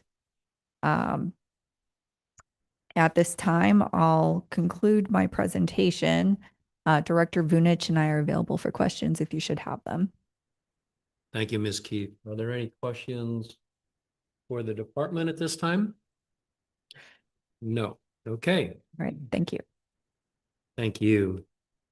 At this time, if we could have the petitioner come forward, make sure that you state your name and address, relationship to the property, then we'll get you sworn in. Sure, thank you. Excuse me, I'm Chris Files. I'm at 4041 Montgomery Lane. Raise your right hand. Do you solemnly swear the statements you're about to make will be the truth, the whole truth, and nothing but the truth, so help you God? Yes. And I'm assuming you own the property. Oh, I do own the property. Okay, good. Just want to make sure we get that. Okay, thank you. Cleared up. Okay, go ahead. Sure. If it's okay, I would just like to read a statement I wrote.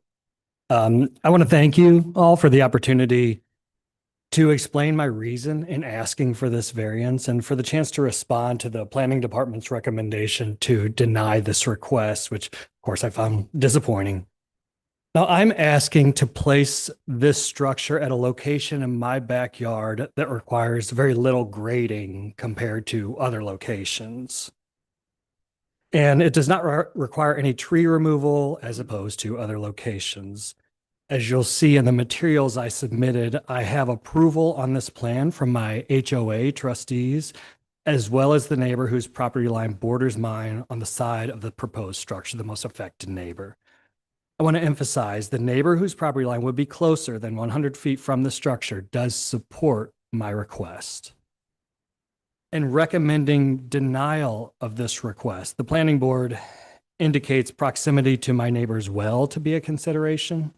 And in doing so, the planner cited Missouri Department of Natural Resources Guideline 10 CSR 23, which stipulates AFOs or animal feeding operations be placed 100 feet from wells. However, the structure I'm proposing be 70 feet from my neighbor's wellhead is a simple run-in shelter. It does not fit the DNR's definition of an animal feeding operation as seen here. Maybe. That's really small. Do you have this in front of you?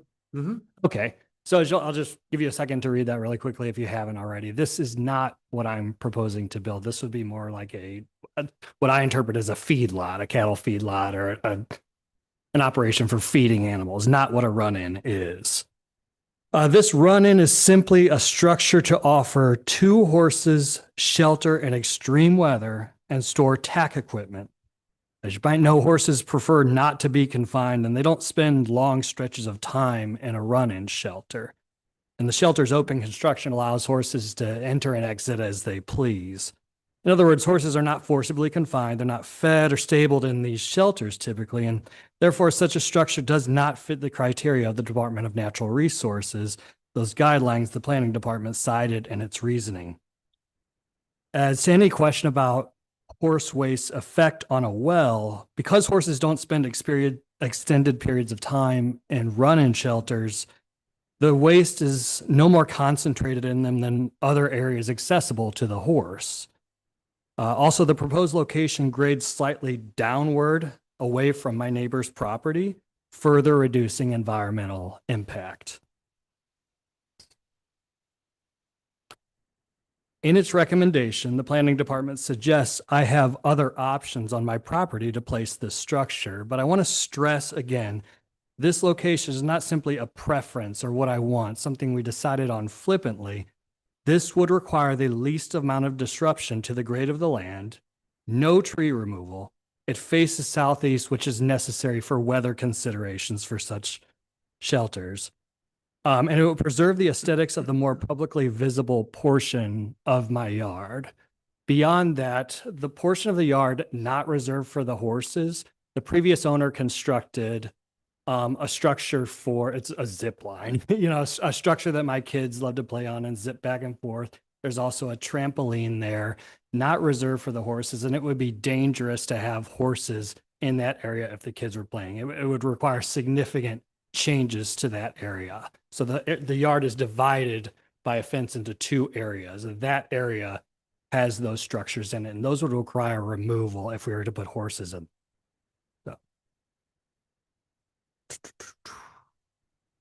So. Again, I have approval from my homeowners association and the neighbor whose property line we've discussed. So with those factors in mind, for the planning department to recommend denial was very surprising to me. And maybe more surprising is the inconsistent consideration of factors between applicants for variations. As an example, I'll point to another request on tonight's agenda, 926. Mark and Lynn Ride at 4095 Montgomery Lane have requested a variance to build a nearly identical structure for their horses. The Wrights live in my neighborhood. They're one of my 7 neighbors. They moved in recently and quickly after doing so began construction on a similarly sized run-in structure without notifying the HOA and, to my knowledge, without obtaining a permit from the city of Wildwood. They just started clearing trees and building. And as it turns out, their run-in shelter is closer than the 100-foot mark from their neighbor's property. So the request they have before you tonight for a variance is on a structure that's already built. Construction is not halted, as the planning department's recommendation indicates. I assure you, the building is standing and the horses are on site. I pass them every day. Can you advance? No, you're good.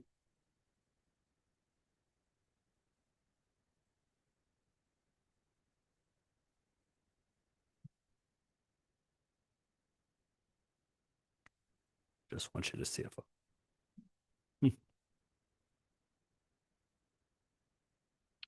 That photo is from today. That is a complete structure and there are horses on site, as you see. So imagine how it felt to receive the notification from the planning department that the Wrights project is recommended for approval while suggesting you all deny mine. I urge this board respectfully to consider the message this sends a rule-following Wildwood resident. I took no action to build before petitioning this board. I talked to my neighbors and trustees and received their permission, and I displayed the city sign in my yard inviting neighbors to weigh in on the request. The other applicant on tonight's agenda did not seek permission from neighbors or the city before building. Their public notice sign regarding this meeting was laying on the ground half the time, and they're asking for you to grant a variance after the fact. Yet the planning department suggests you give them the go-ahead and say no to me. In recommending approval of the Wrights request, the planning department writes, while the department does not support granting variances after the fact, it does acknowledge the city's processes can occasionally result in confusion for homeowners. So to that, I would ask if I'm allowed to claim confusion, as that seems to have benefited the other petitioner. Now, I say this not to discourage you from approving my neighbor's variance, but to ask you to consider the message denying mine sends to those who follow the rules. Also consider the legal implications and the precedents this could set. When I spoke to Robin with the planning department last week, I mentioned we had not built our structure because we hadn't yet talked to this board, but our neighbors had built theirs. And she told me some people would rather ask forgiveness than permission. And if we look at the department's recommendation, it seems that strategy would pay off for those not following procedure. My ask of this board tonight is that you recognize those who do ask permission and who do follow the rules and who do receive support from those impacted by a project. In closing, I'll reiterate, I have my neighbors and my homeowners association support. I've addressed concerns about well proximity and made the case for why the proposed location for the structure is the best option for several reasons. Now, I simply respectfully ask this board to consider my reasoning, my adherence to the city's rules, and my family's commitment to being good neighbors and Wildwood residents. And please grant us this variance. Thank you so much for your time. Thank you, Mr. Files. Are there any questions for Mr. Files? No? So we'll ask this question again. You saw this in the previous case. Have you considered moving the location of your barn or whatever it is? Yeah. Sure, we've considered moving it for the reasons I stated. I really can honestly say with a straight face, this is the best option with the least amount of disruption, considering the grading of the land. The grade of the land only increases as you go further away from my neighbor's property line, if you will. So it would require more significant grading the further away you move it. And then you'll hit a fence not long after. If you keep moving it, you'll hit a fence that divides the yard. Then the structure would be in the main part of the yard where my children play, where that zip line structure is that I've been talking about. It will require so much more to make this happen. I really believe that this option is the one that disrupts everything the least. And I told my HOA that, I told my only impacted neighbor that, and they're both on board. They've both signed off on this. All right. Thank you, sir. Yes. Yeah, Mr. Faust, Yeah. how many horses do you have? None yet. How many Hoping- horses? None yet. Zero Oh, yet. none yet. No, but we plan on getting 2. Yeah. Getting 2, okay. Yeah. You said that backyard area is divided. Yeah. Okay. Approximately what is the square footage or square yards of the property that the horses will actually be on? I'm not a math guy, so could I give you a fraction? I would say the area for the horses is about 1/3 of the yard, and the area for the family is about 2/3 of the yard. And that's just the way the fence is up. Okay. Yeah. This sounds crude, but if you put those 2 horses in that, sounds like fairly confined area, they're going to go wherever they're going to go, right? In terms of, they're going to use the whole property to go. They're going to be at the fence line doing their thing, dropping whatever they're going to drop, which puts it within how many feet of your neighbor's well? Oh, where the horses will roam? Yes. Leaving the structure aside for a Yeah. second, just where the horses will roam? Probably, I'm just going to guess, but probably about 50 feet from my neighbor's well. And to my awareness, we're not talking about a rule for horses roaming, as a distance required for horses roaming near a well. It's the structure itself. Right. Yeah, I but understand. hopefully that answers. Okay. Without the structure, they're going to go any place they want on that particular piece. Yeah. And it might be important to note also, though, because they're roaming, there's not a concentration of waste in a certain area. And of course, we'll be good neighbors and, pick that up. Okay. But were they confined to a smaller and smaller area, of course, there'd be a concentration of waste. Does your neighbor have horses? No. No. But they've expressed interest in using ours. Of course they do. Yeah. All right. Thank you. The structure that you're proposing to build, would the horses ever be like confined, like they're penned up or whatever, or is it truly they can just come in and leave it anytime they want? So it's a really good question, a really important distinction to make between a run-in, which I'm proposing, and a barn. A run-in is open. They're not confined at all. They just have the option of going in there if it hails or if it's 110 degrees outside or something like that. It's not for keeping them confined with, with some kind of closure or something like that, like a barn or a stable might be. And I'm not sure that really comes across in the department's recommendation. I'm not sure that's even really common knowledge, but a run-in is just their option to go in extreme circumstances, and they can come and go as they please. And if you know horses, they tend to not really like being confined. They're prey, and they want to not be confined. They don't feel safe when they are. Okay, yeah. Will you feed them in that area? No, we'll feed them. We'll have some kind of pen where we put the hay in the area where they roam. So while It's not there, so the feeding is not confined to that area either. no. Okay, thank you. Sure. So is it safe to say that the horses, whether they're out in the pasture or in the open area, or whether they're in the open run or whatever, their waste, it's not concentrated in the run area necessarily because they're not confined. They can just move freely however they want to move. Yeah, that's very safe to say. That's the case. So if you're being a good horse owner and a good neighbor, you just pick up the waste all over the pasture, like you see all over Wildwood. Yeah, they really tend to prefer not to drop any waste in the run-in area because again, it's a confined space. Any other questions? No? All right, thank you, Mr. Files.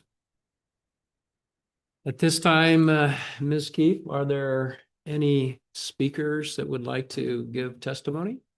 Mr. Chair, there are no speaker cards that I have, but there are individuals online who may wish to speak. And if they would like to use the raised hand feature, we can promote you at this time.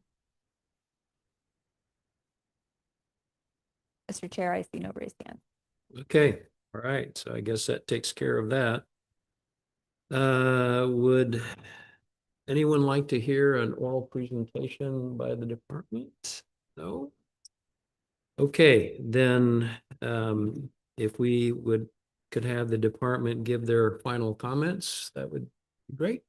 Mr. Chair, Ms. Keefe will provide the department's recommendation. I want to address a couple of items that the petitioner noted.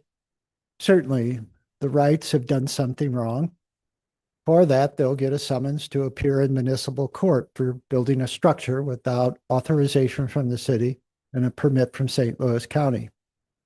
The greater risk is that if you choose not to support the variance, then after 30 days, if they do not file an appeal in the St. Louis County Circuit Court, we'll begin the process to have them remove it.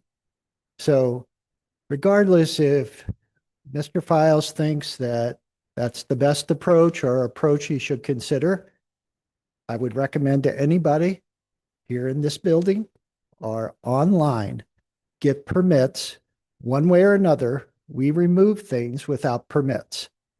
It may be a long and arduous process for the city, but we've got 7 days a week, 24 hours a day to do it. So I appreciate Mr. Files not moving forward, but there will be a price to pay for the rights. Nobody basically ignores the law in Wildwood, period. Thank you. Thank you, Mr. Vunich, for that clarification. Ms. Keefe. All right, Mr. Chair, members of the board. In considering these two requests in this same subdivision for the same type of use, the department applied the lens that we always do, which is do the unique circumstances of the lot, do the site characteristics, support the variance being requested. Is there a practical difficulty? Is there a unique hardship? Those are the things that we look at. So in this case, we were not looking at who built what before this variance request was filed. We are simply looking at that objective through that objective lens. In the case of this request that is before you right now. The department determined that the site characteristics did not support the private stable or run-in shelter in the location being requested. There is a reason that in the city's zoning regulations, we require that such a private stable use be situated 100 feet from any property line. And that is to avoid circumstances like what we're talking about, where, you know, there could be the potential for contaminants to get into a neighbor's well. Clearly, the neighbor does not currently own horses and may not understand some of those impacts. But the Missouri Department of Natural Resource, and I double checked myself, does recommend that private stables or any type of use of this nature, housing livestock or animals, be 100 feet from a well. And since we're talking about a neighbor in this case, and not even the petitioner's own well, we have to look at that potential impact for a public safety and health reason. Secondly, if you looked at the pictures that I showed you earlier in the department's presentation, the whole lot is fenced. There's a part of the lot that is 2/3 of the lot is fenced and used for the family's use, and that portion of the property is well away from any neighbors. It's next to Highway 100, and there's a lot of grassy turf in that area. On the western portion of the lot, there is a much lesser amount of room for horses, and the proposed structure is according to the petitioner's testimony, is almost necessarily placed just 40 feet from the property line. So we do see an alternative placement in this case for the structure that's being requested. We also see a potential public safety and public health issue with it. There would be far greater or far less impacts to the surrounding area if the petitioner reconsidered the location of the proposed use. The scale of the variance being requested is also a consideration. In this case, we're talking about 40 feet in lieu of 100 feet. That's a pretty substantial difference. We're talking about the private stable being 60% closer to that property line. So while the department does acknowledge the petitioner's concerns about potential, additional site disturbance or hardship in constructing the shelter in a different location, we don't believe that those outweigh some of the findings that I just expressed. So that concludes the department's recommendation on this matter, and that we are recommending that the board deny it in this case. Thank you. Mr. Bertolino. Yeah, Robin, can ask a couple of questions of the department. The shelter is a shelter, as I understand it from what the petitioner has testified to, that it's not a structure which the animals are going to be permanently confined, or they're going to come and go as they please, just as they come and go throughout the whole property that they're being confined to. What makes this structure, I'm not going to say this right, but what makes the structure so significant in a setback if it's not going to confine the animals to a particular location? I can appreciate that, yeah, when we put a structure, you got to have 100 feet, okay, but if it was a barn and they were going to be stabled at night in there and fed in there, and but just to have a roof over their head, when they can normally all 24 hours a day wander the whole property, I'm really, really not convinced that the setback is that appropriate. Now, it is my understanding that the horses are going to be contained to the western portion of the property, unless I missed a portion of the petitioner's testimony. Are they roaming the whole property? I think I heard the petitioners, because Mr. Bertolino asked the question, how close will you be to the property line? Or maybe to the well, but the petitioner had said 50 feet. which is 10 feet different than like where this structure is that doesn't contain the horses. So I think what I'm hearing Mr. Bernalino say is there really that much different? I mean, let's pretend that we just put a tent cover up there. I mean, yeah, I think we're kind of struggling with the whole notion of is it creating more concentrated waste than if they're just walking around in the field? I certainly have appreciation for not doing anything at all that would be a problem in terms of contamination with a neighbor's or my own well. I get that. But if the horses are going to be that close to them anyway, just because they're in the pasture, I'm scratching my head as well on that. There's some confusion on the distances, and I just wanted to read what's in the report. Under item 3, it says that the structure would be 70 feet from a well, which to get it into compliance, it would only need to move 30 feet. It's not from the setback or the property line. It's the distance from the neighbor's well. That is correct. Okay, so can the structure be moved 30 feet? That would be a question for the petitioner. And secondly, can you throw the existing grading plan up again that you had was one of your first slides? Because I think the neighbor's site is uphill of this whole tract. So if a well designer, engineer, whatever you want to call it, I don't see how any of this is going to move uphill to get into their well. Mr. Chair, if I may, while Ms. King finds the correct slide, Mr. Bertolino, the premise of all of this is based on the definition of private stable. And the definition is very general in nature. It talks of keeping horses. It doesn't say stabling them, doesn't give a duration of time. It just says keeping, which is a very general term. And from the perspective of the department, you ask us to basically be conservative in our interpretations. Mm-hmm. If that interpretation is too conservative, that's why there's the Board of Adjustment. And so, again, just so you understand, the definition is very broad in many ways.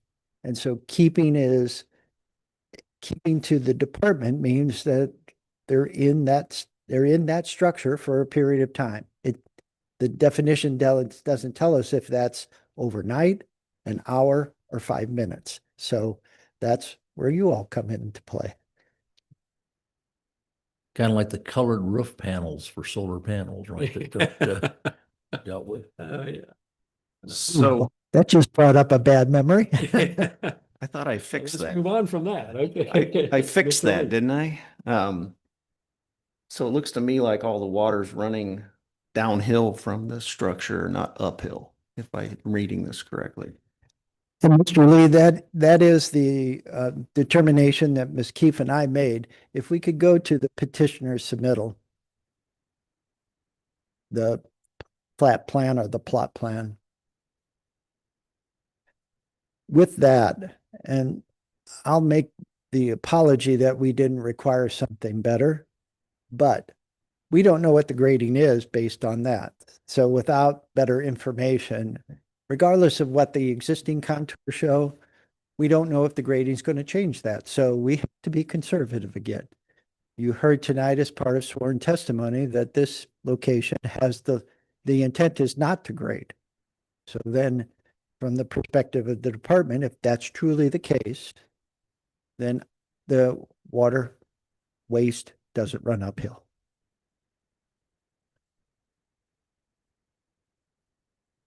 Okay, thank you for that. Are there any other questions for the department at this time?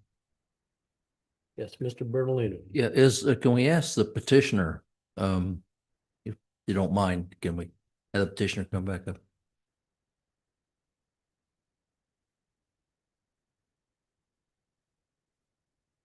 As Mr. Lee pointed out, the setback is from the distance from the well is 100 feet, and you're only going to be 40 feet from the property line. How far did we determine that you really are from the well itself? 70 feet is what's reported. 70 feet?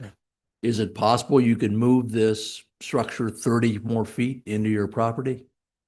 It's not possible without taking down a few rather large trees.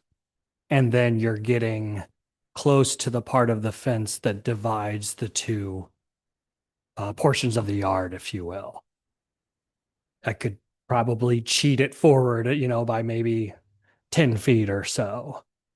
But because of other factors, I think you have to, if you will, choose your lesser of the evils, and taking down a few very significant trees, the impact that would have versus moving the structure, that far, considering that it does grade downhill away from my neighbor.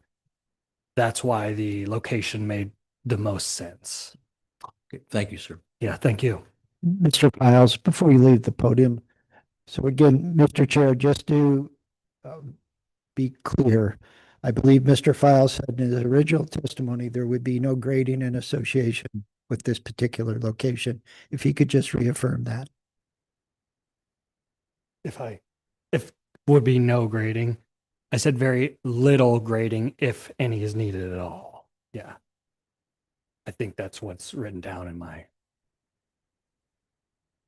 Yeah, because if you're going to start grading, then that's another thing. Yeah, and I'm not trying to open up a can or anything like that, but if you wish I had my photos up there, but if I had a photo in my first slide, are we able to pull that up? My first one that I sent you, Robin, so 2 back from that.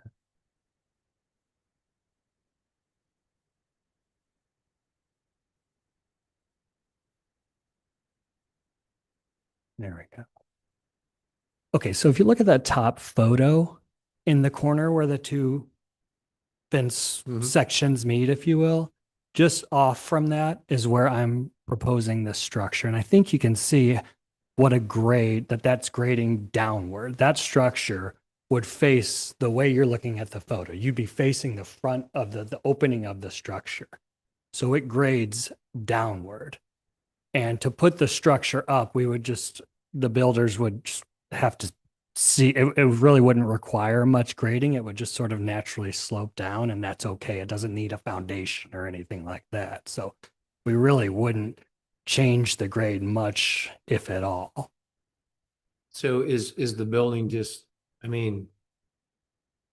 the corners going to be like just posts sitting on concrete piers or what?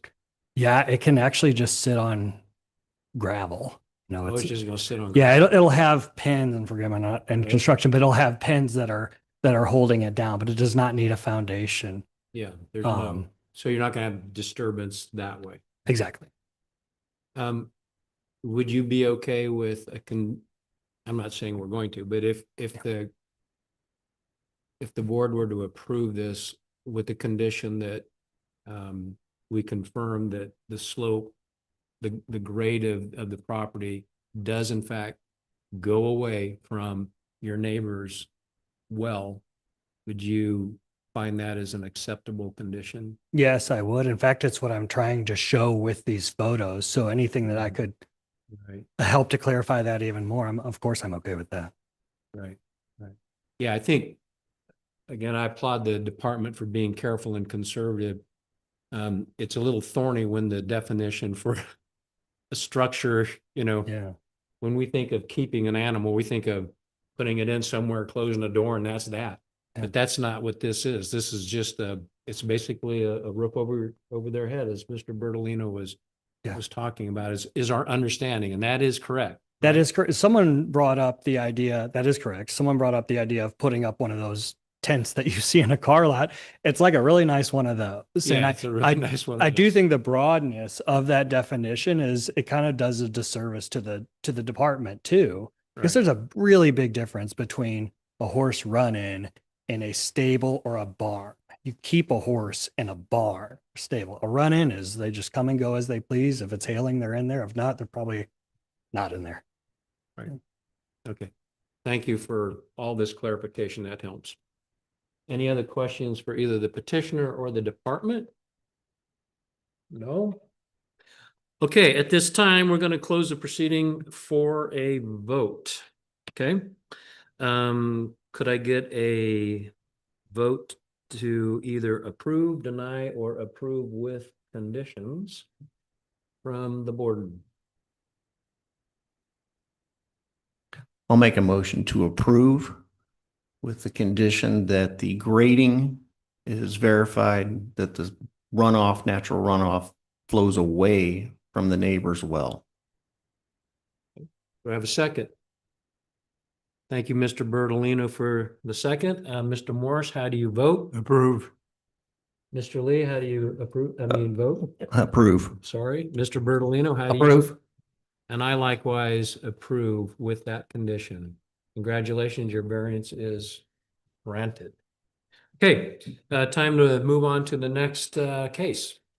The next case on tonight's agenda is 26, 4095 Montgomery Road, 63069, request an exception to the specific yard requirements and exceptions for the purpose of constructing a shed and private stable upon the property located at 4095 Montgomery Lane, located in the 0083 Montgomery Estates subdivision, tract 1, which would thereby authorize an accessory structure to be situated 75 feet from the northern property,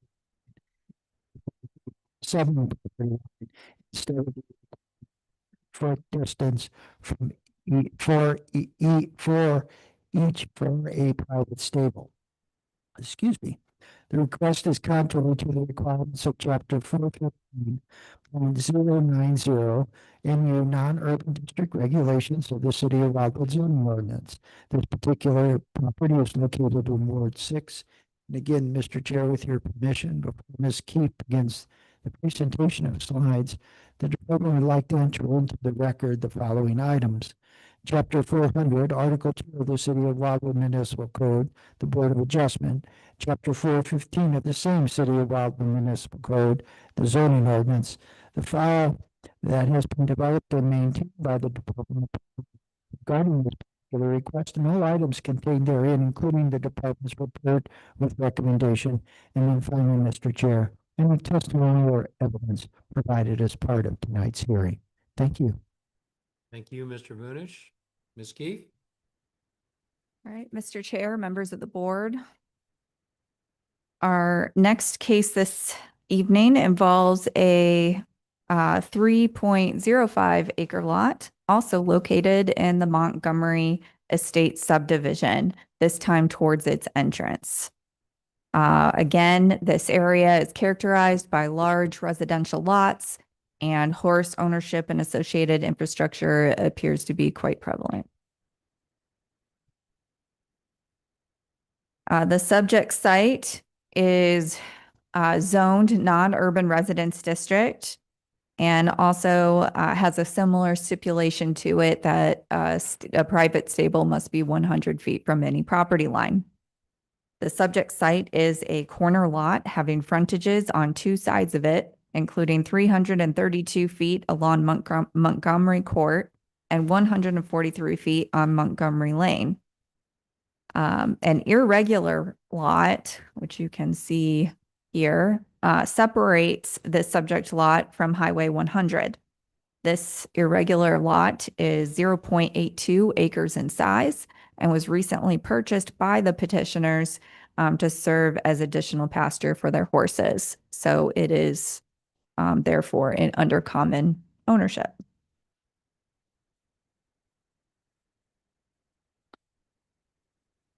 This lot is occupied by a single family dwelling that was built in 1983.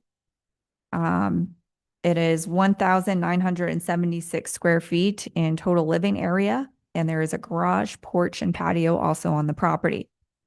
Behind it is a small pond. And now there is also, it appears fully constructed stable located upon the pond.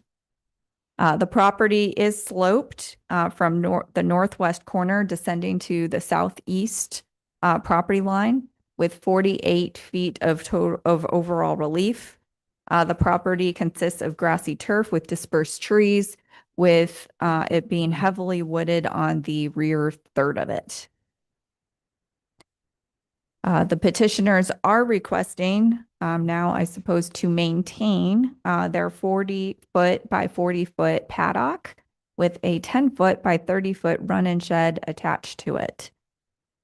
This structure is located 75 feet from the western property line and 84 feet from the southern property line. The Homeowners Association regulations stipulate that a stable must be located in the rear third of the lot and 50 feet from any property lines. According to the petitioners, to also meet the city's requirements, the stable would also would have to be built within their pond in order to make that work. And so that explains that. This is a drawing of the structure submitted by the petitioners. And this is a picture of it.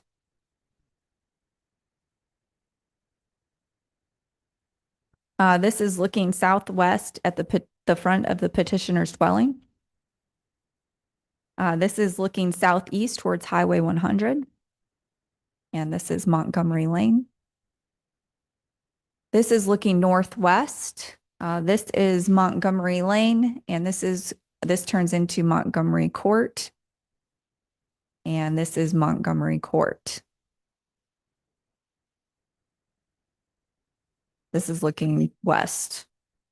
This is looking northwest towards the new structure. This is looking northwest at it from the petitioner's dwelling.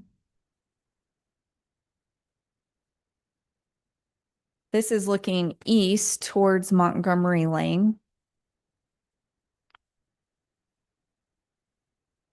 This is looking southwest towards Highway 100. And here you can see the private stable. And this is looking northeast towards Highway 100. Or northwest. Well, no, northeast. Sorry. Get and turn around. This is looking northwest. That concludes my presentation at this time. If this board should have questions of the department, Director Vunich and I are available to answer them. Okay, are there any questions at this time? Yes, Mr. Lee. So I'm looking at the current request, item 8, and it says 40-foot by 40-foot stable and the 10-foot by 30-foot run-in shed. The photos didn't show the stable. The photos were taken the day of the department site visit. So do we know where the stable is going? I assume it's going where it's located on the site map. It's the paddle.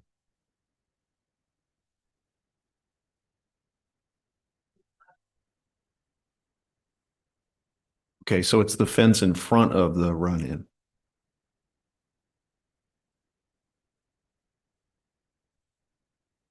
Okay, any other questions for the department at this time? No? Okay, thank you, Ms. Keefe. If the petitioner would like to come forward and again, give your name, your address, your relation to the property, and then get sworn in. Yep, I'm Lynn Wright at 4095 Montgomery Lane and property owner. Raise your right hand. Do you solemnly swear the statements you're about to make will be the truth, the whole truth, and nothing but the truth, so help you God? Yes. Hey, Ms. Wright.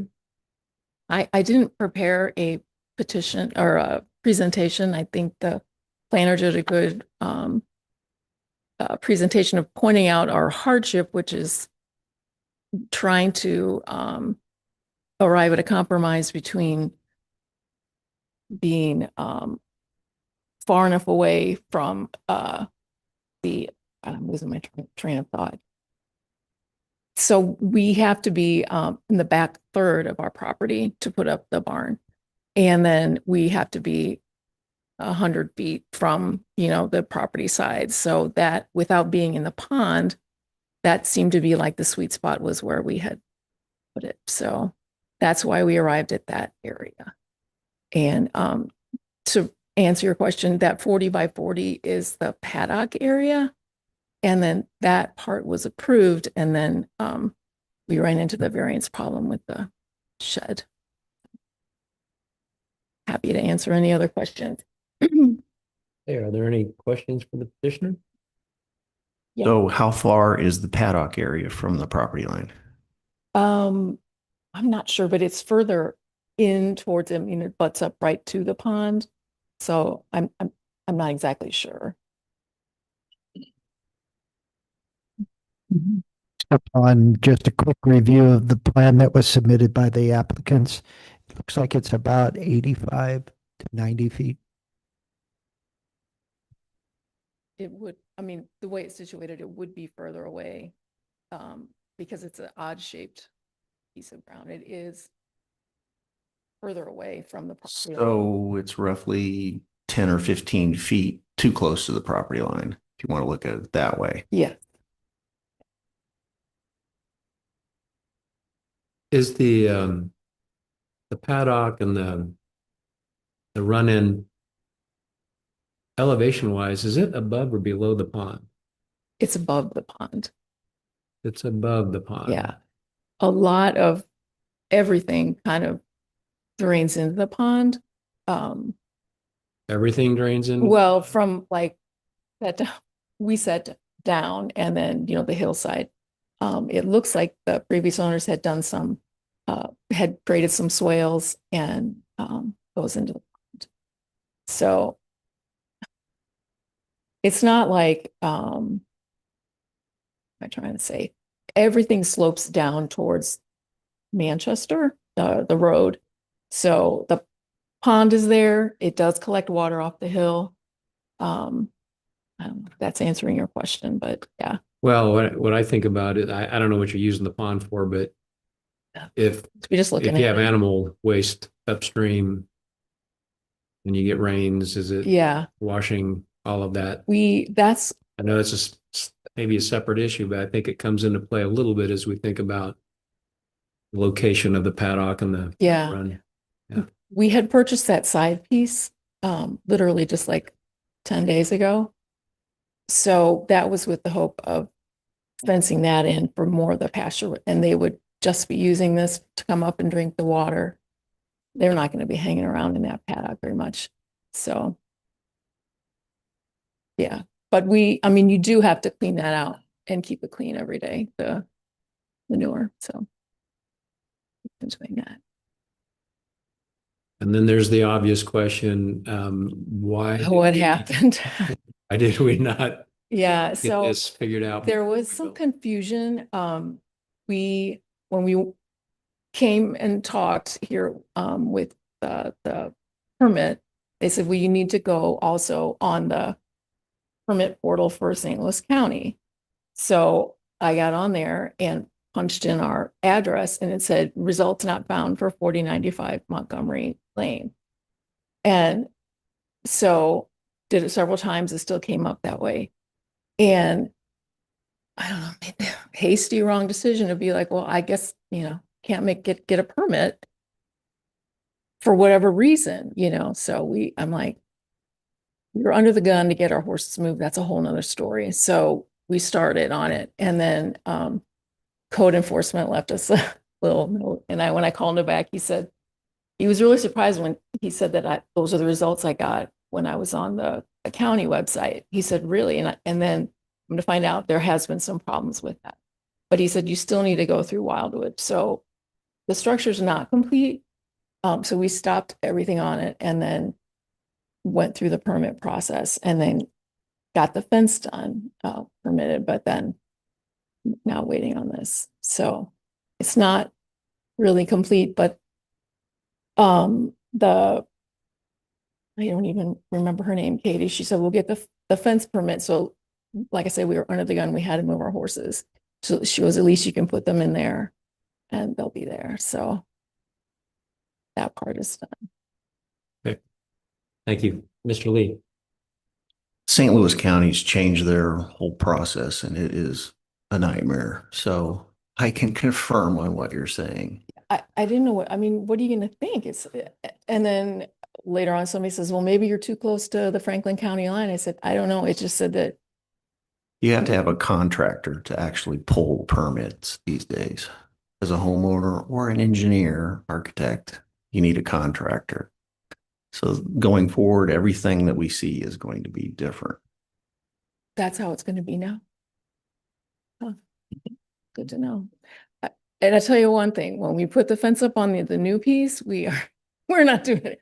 Just like, they're going to handle all the permitting and stuff because this is like a whole experience. So. Yeah, I'm sure it has. Okay, Mr. Munish, did you want to chime in here? Yes, Mr. Chair, with your permission, I do have a question for the petitioner. Ms. Keefe mentioned you had purchased the property that's intervening between your boundary line and Route 100. We did.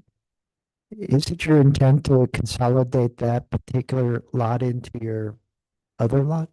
I don't know. I guess we'd have to weigh the benefits of doing it versus not doing it. I don't know. I really don't know.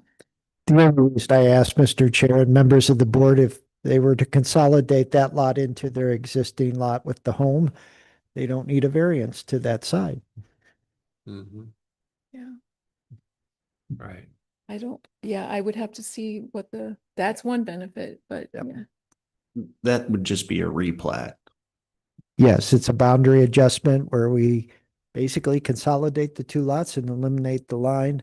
I wouldn't necessarily delay your action on that. I'm just saying that if you were to grant the variance, in some regards, if their plan was to consolidate, then it's really temporary in nature, at least on that one side. Could that be a condition of the approval? If you were to do that, I would give them a time frame of at least 12 months. Just because Sure. the surveyors, as Mr. Lee will attest, are very busy. There's not as many of them as there used to be. Getting them out to the site, there is an expense. They may want to save some money prior to doing it, things like that. Sure, of course, of course. Ms. Wright, would that be acceptable to you? Yeah, I would is that done through the county? I have no idea where to begin on that. Actually, it's done through us, Well, and so we can help you with that. Yeah. That would be an acceptable answer for you? Yes. Okay. Yeah. All right. Yeah. It's good to know. Any other questions for Ms. Wright? No? Thank you, ma'am. Okay. Thank you. Ms. Keefe, are there any other individuals that would like to provide testimony? Mr. Chair, I do have quite a few individuals still online. If any of them would like to use the raised hand feature at this time. Mr. Chair, I see no raised hands. Okay, thank you. Okay, at this time, would anyone like to hear an oral presentation of their department's report? Nope. All right, well then let's hear closing comments, final comments from Ms. Keefe. Mr. Chair, members of the board, the department is supporting this petition. We have determined that there is no alternative location on the lot in this case. The neighboring dwelling is 140 feet away and uphill. There is a heavily wooded buffer between this structure and the neighboring property. The petitioners have already taken steps to mitigate the impact in purchasing that property to the south. So that concern is alleviated, and certainly if there's a lot consolidation, that would remove it entirely. We did not consider the self-imposed hardship when making this analysis. We looked at it purely through the objective lens of the site characteristics, which I just stated. So again, we are in favor of it. Thank you. All right, thank you, Ms. Keith. Any other questions or comments from the board? At this time, I'm going to close the proceeding for a vote. I'd like to hear if there's a motion to approve, deny, or approve with conditions this variance. I'll make a motion to approve with the condition of pursuing a lot consolidation and a replat with 12 months to get the initial permit. Thank you, Mr. Lee. Do I have a second? I'll second it. Thank you, Mr. Morris. Mr. Bertolino, how do you vote? Approve. Mr. Lee, how do you approve? Approve. I'm having trouble tonight. Mr. Morris, how do you vote? Approve. And I likewise approve. Thank you. Your variance with that condition is approved. Congratulations. Okay, let's move on to the next case. Thank you, Mr. Chair. The last item on tonight's agenda, besides the minutes, is BA 10-26, Scott and Janice Laudel, 18626 Thistle Hill Road, Wildwood, Missouri, 63038. Request an exception to the minimum yard requirements general for the purpose of constructing a concrete block retaining wall with a maximum height of 8.5 feet upon the property located at 18626 Thistle Hill Road, locator number 25X 130134, estates at August Tavern Creek, Plat 2, Lot 20, which would thereby authorize a side yard setback distance of 16 feet in lieu of 30 feet from the eastern property line. This request is contrary to the requirements of Chapter 415.090 MU Non-Urban Resident District Regulations of the Wildwood Zoning Ordinance. This particular property is located in Ward 6. Again, with your permission, Mr. Chair, before Ms. Keefe begins the presentation of slides, the department would like to enter into the record the following items. Chapter 400, Article 2 of the City of Wildwood Municipal Code, the Board of Adjustment, Chapter 415 of the same City of Wildwood Municipal Code, the Zoning Ordinance, the file that has been developed and maintained by the Department of Planning regarding this particular request, and all items contained therein, including the department's report with recommendation, and then finally, Mr. Chair, any testimony and evidence provided as part of tonight's hearing. Thank you. Thank you. Ms. Keefe. All right, Mr. Chair, members of the board, our last case this evening involves a 3-acre parcel of ground that is part of the Estates at August Tavern Creek subdivision. This subdivision consists of 27 lots, with the last of which approved by the city in the year 2000. As you can see, the subdivision is generally located west of Highway 100 and south of Melrose Road.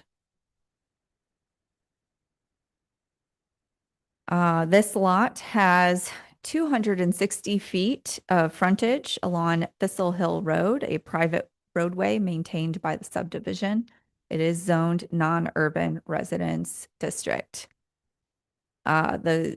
There is a single-family dwelling located upon the property. It is 3,855 square feet in total living area, and it was built in 2023, so another recent build. There is a driveway, porch, and attached garage associated with the residence. This property is steeply sloped, descending from the high point of the ridge where the dwelling is located at the northeast corner, down to the southwestern corner, descending 96 feet in total. The property is heavily wooded with grassy turf area around the dwelling. The petitioners are requesting to construct a new concrete block retaining wall, which will be 8.5 in maximum height. The 8.5 height will be within the building envelope, but a small portion of the wall, which is considered as part of this overall structure, is around 6 feet in height, and that is in the side yard setback area. The petitioner is therefore requesting a 16-foot eastern side yard setback distance in lieu of 30 feet that is required by the non-urban residence district. And again, the department considers the entire wall a single structure when it is looking at these situations, which is why you are here. This is the front of the dwelling looking south. This is looking west towards the terminus of Thistle Hill Road. There's a cul-de-sac there. This is looking east.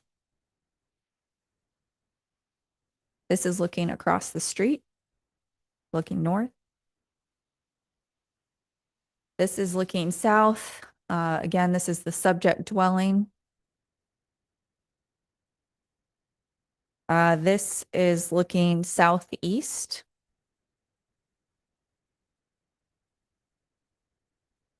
This is looking south. This is, again, the petitioner's dwelling. This is looking southeast. This is looking southwest.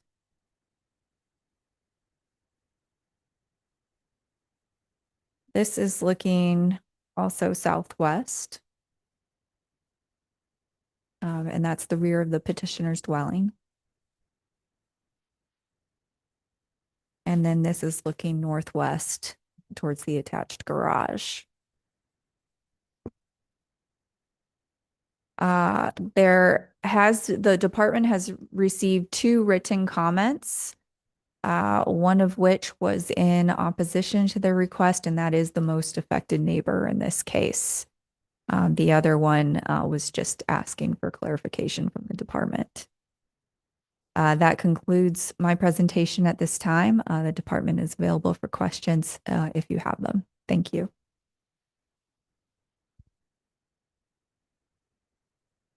Actually, I have a question. If you go back to where the topography slide is showing that, is there any way to, maybe with your pointer or whatever, is there any way to? I tried to advance really quickly and it We'll get there. too fast.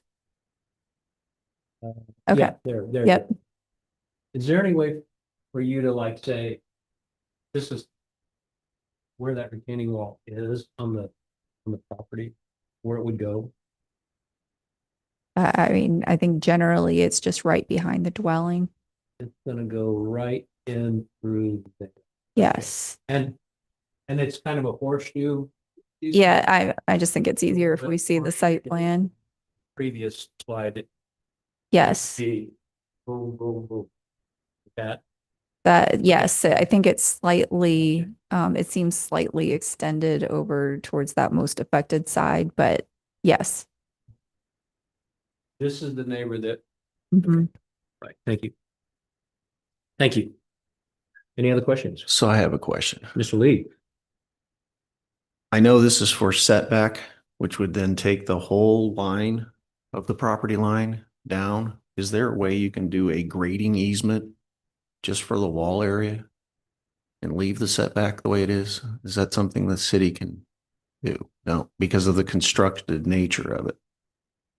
Okay, can we modify the setback to just go around the wall and not do the entire site? Because by granting a setback, that would open up Pandora's box to where they could do whatever they wanted to on that whole property line.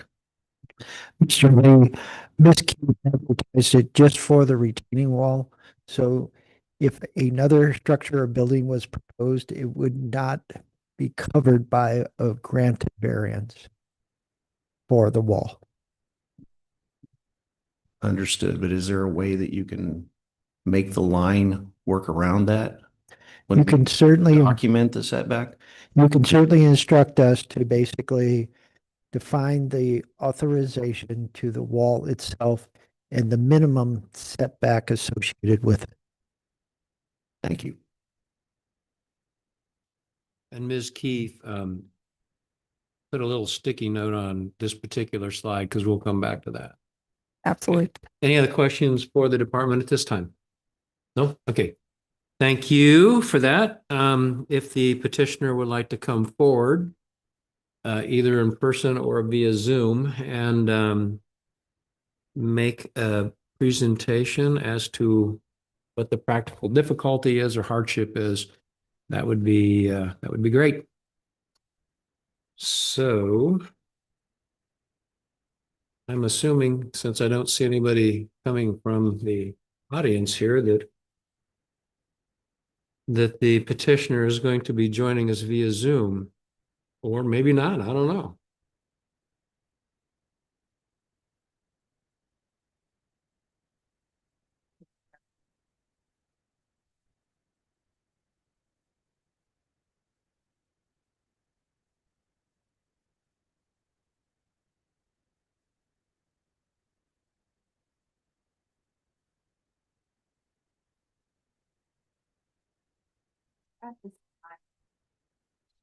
I noticed my balance now that who was speaking.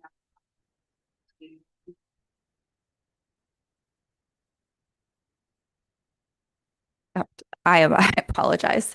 If you are speaking on this petition this evening, please use the raised hand feature at this time. Thank you.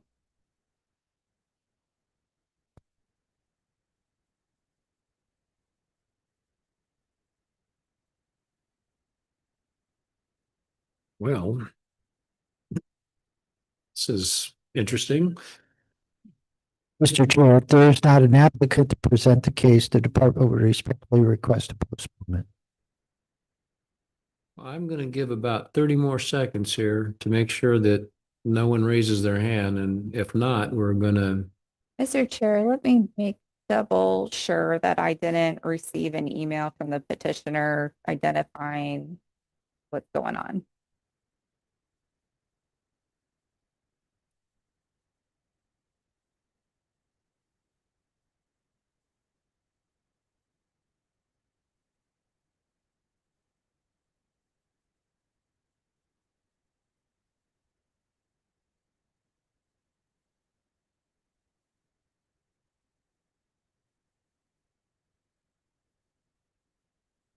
well, I think we're going to go ahead and, do we need to make a motion to postpone? Okay, could, Mr. Chair, Ms. Laudel is online. Ms. Laudel, can you please allow me to promote you to panelist? We need someone to speak on behalf of your application. or they can wait. If she wants to do that. All right, I just, in case there was technical difficulties, not everybody understands what's going on sometimes. So I've seen this Sure. happen No, before, you're- which is why I'm being patient. You're being very generous, very Yes. generous. If Um, I were in the other side of the fence, I would want that generosity extended to me, so.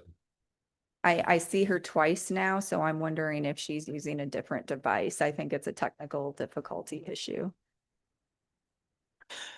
Mr. Chair, again, without an applicant to present, the department would respectfully request a postponement.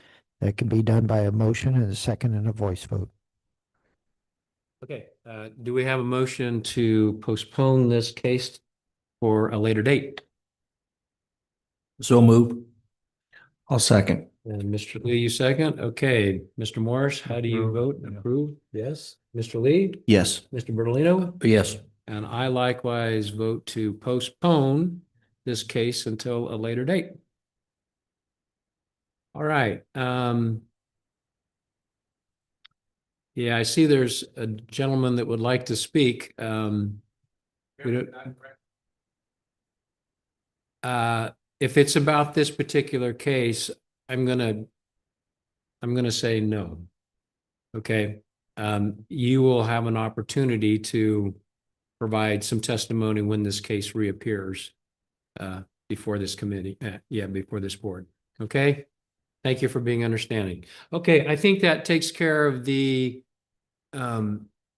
cases for this evening. We have one more item to address, and that is approving the last meeting's minutes. And so if someone on the board would like to make a motion to approve those minutes, that would be good. I'll make a motion to approve. Do we have a second? Thank you. Mr. Morris, you second? So Mr. Lee, how do you vote? Approve. Mr. Bertolino? Approve. Mr. Morris? And I likewise approve the minutes. And I think that takes care of all of our items for this evening. And so this meeting is so adjourned. Thank you for your service. We appreciate it very much. And have a great weekend. Thank you. You too.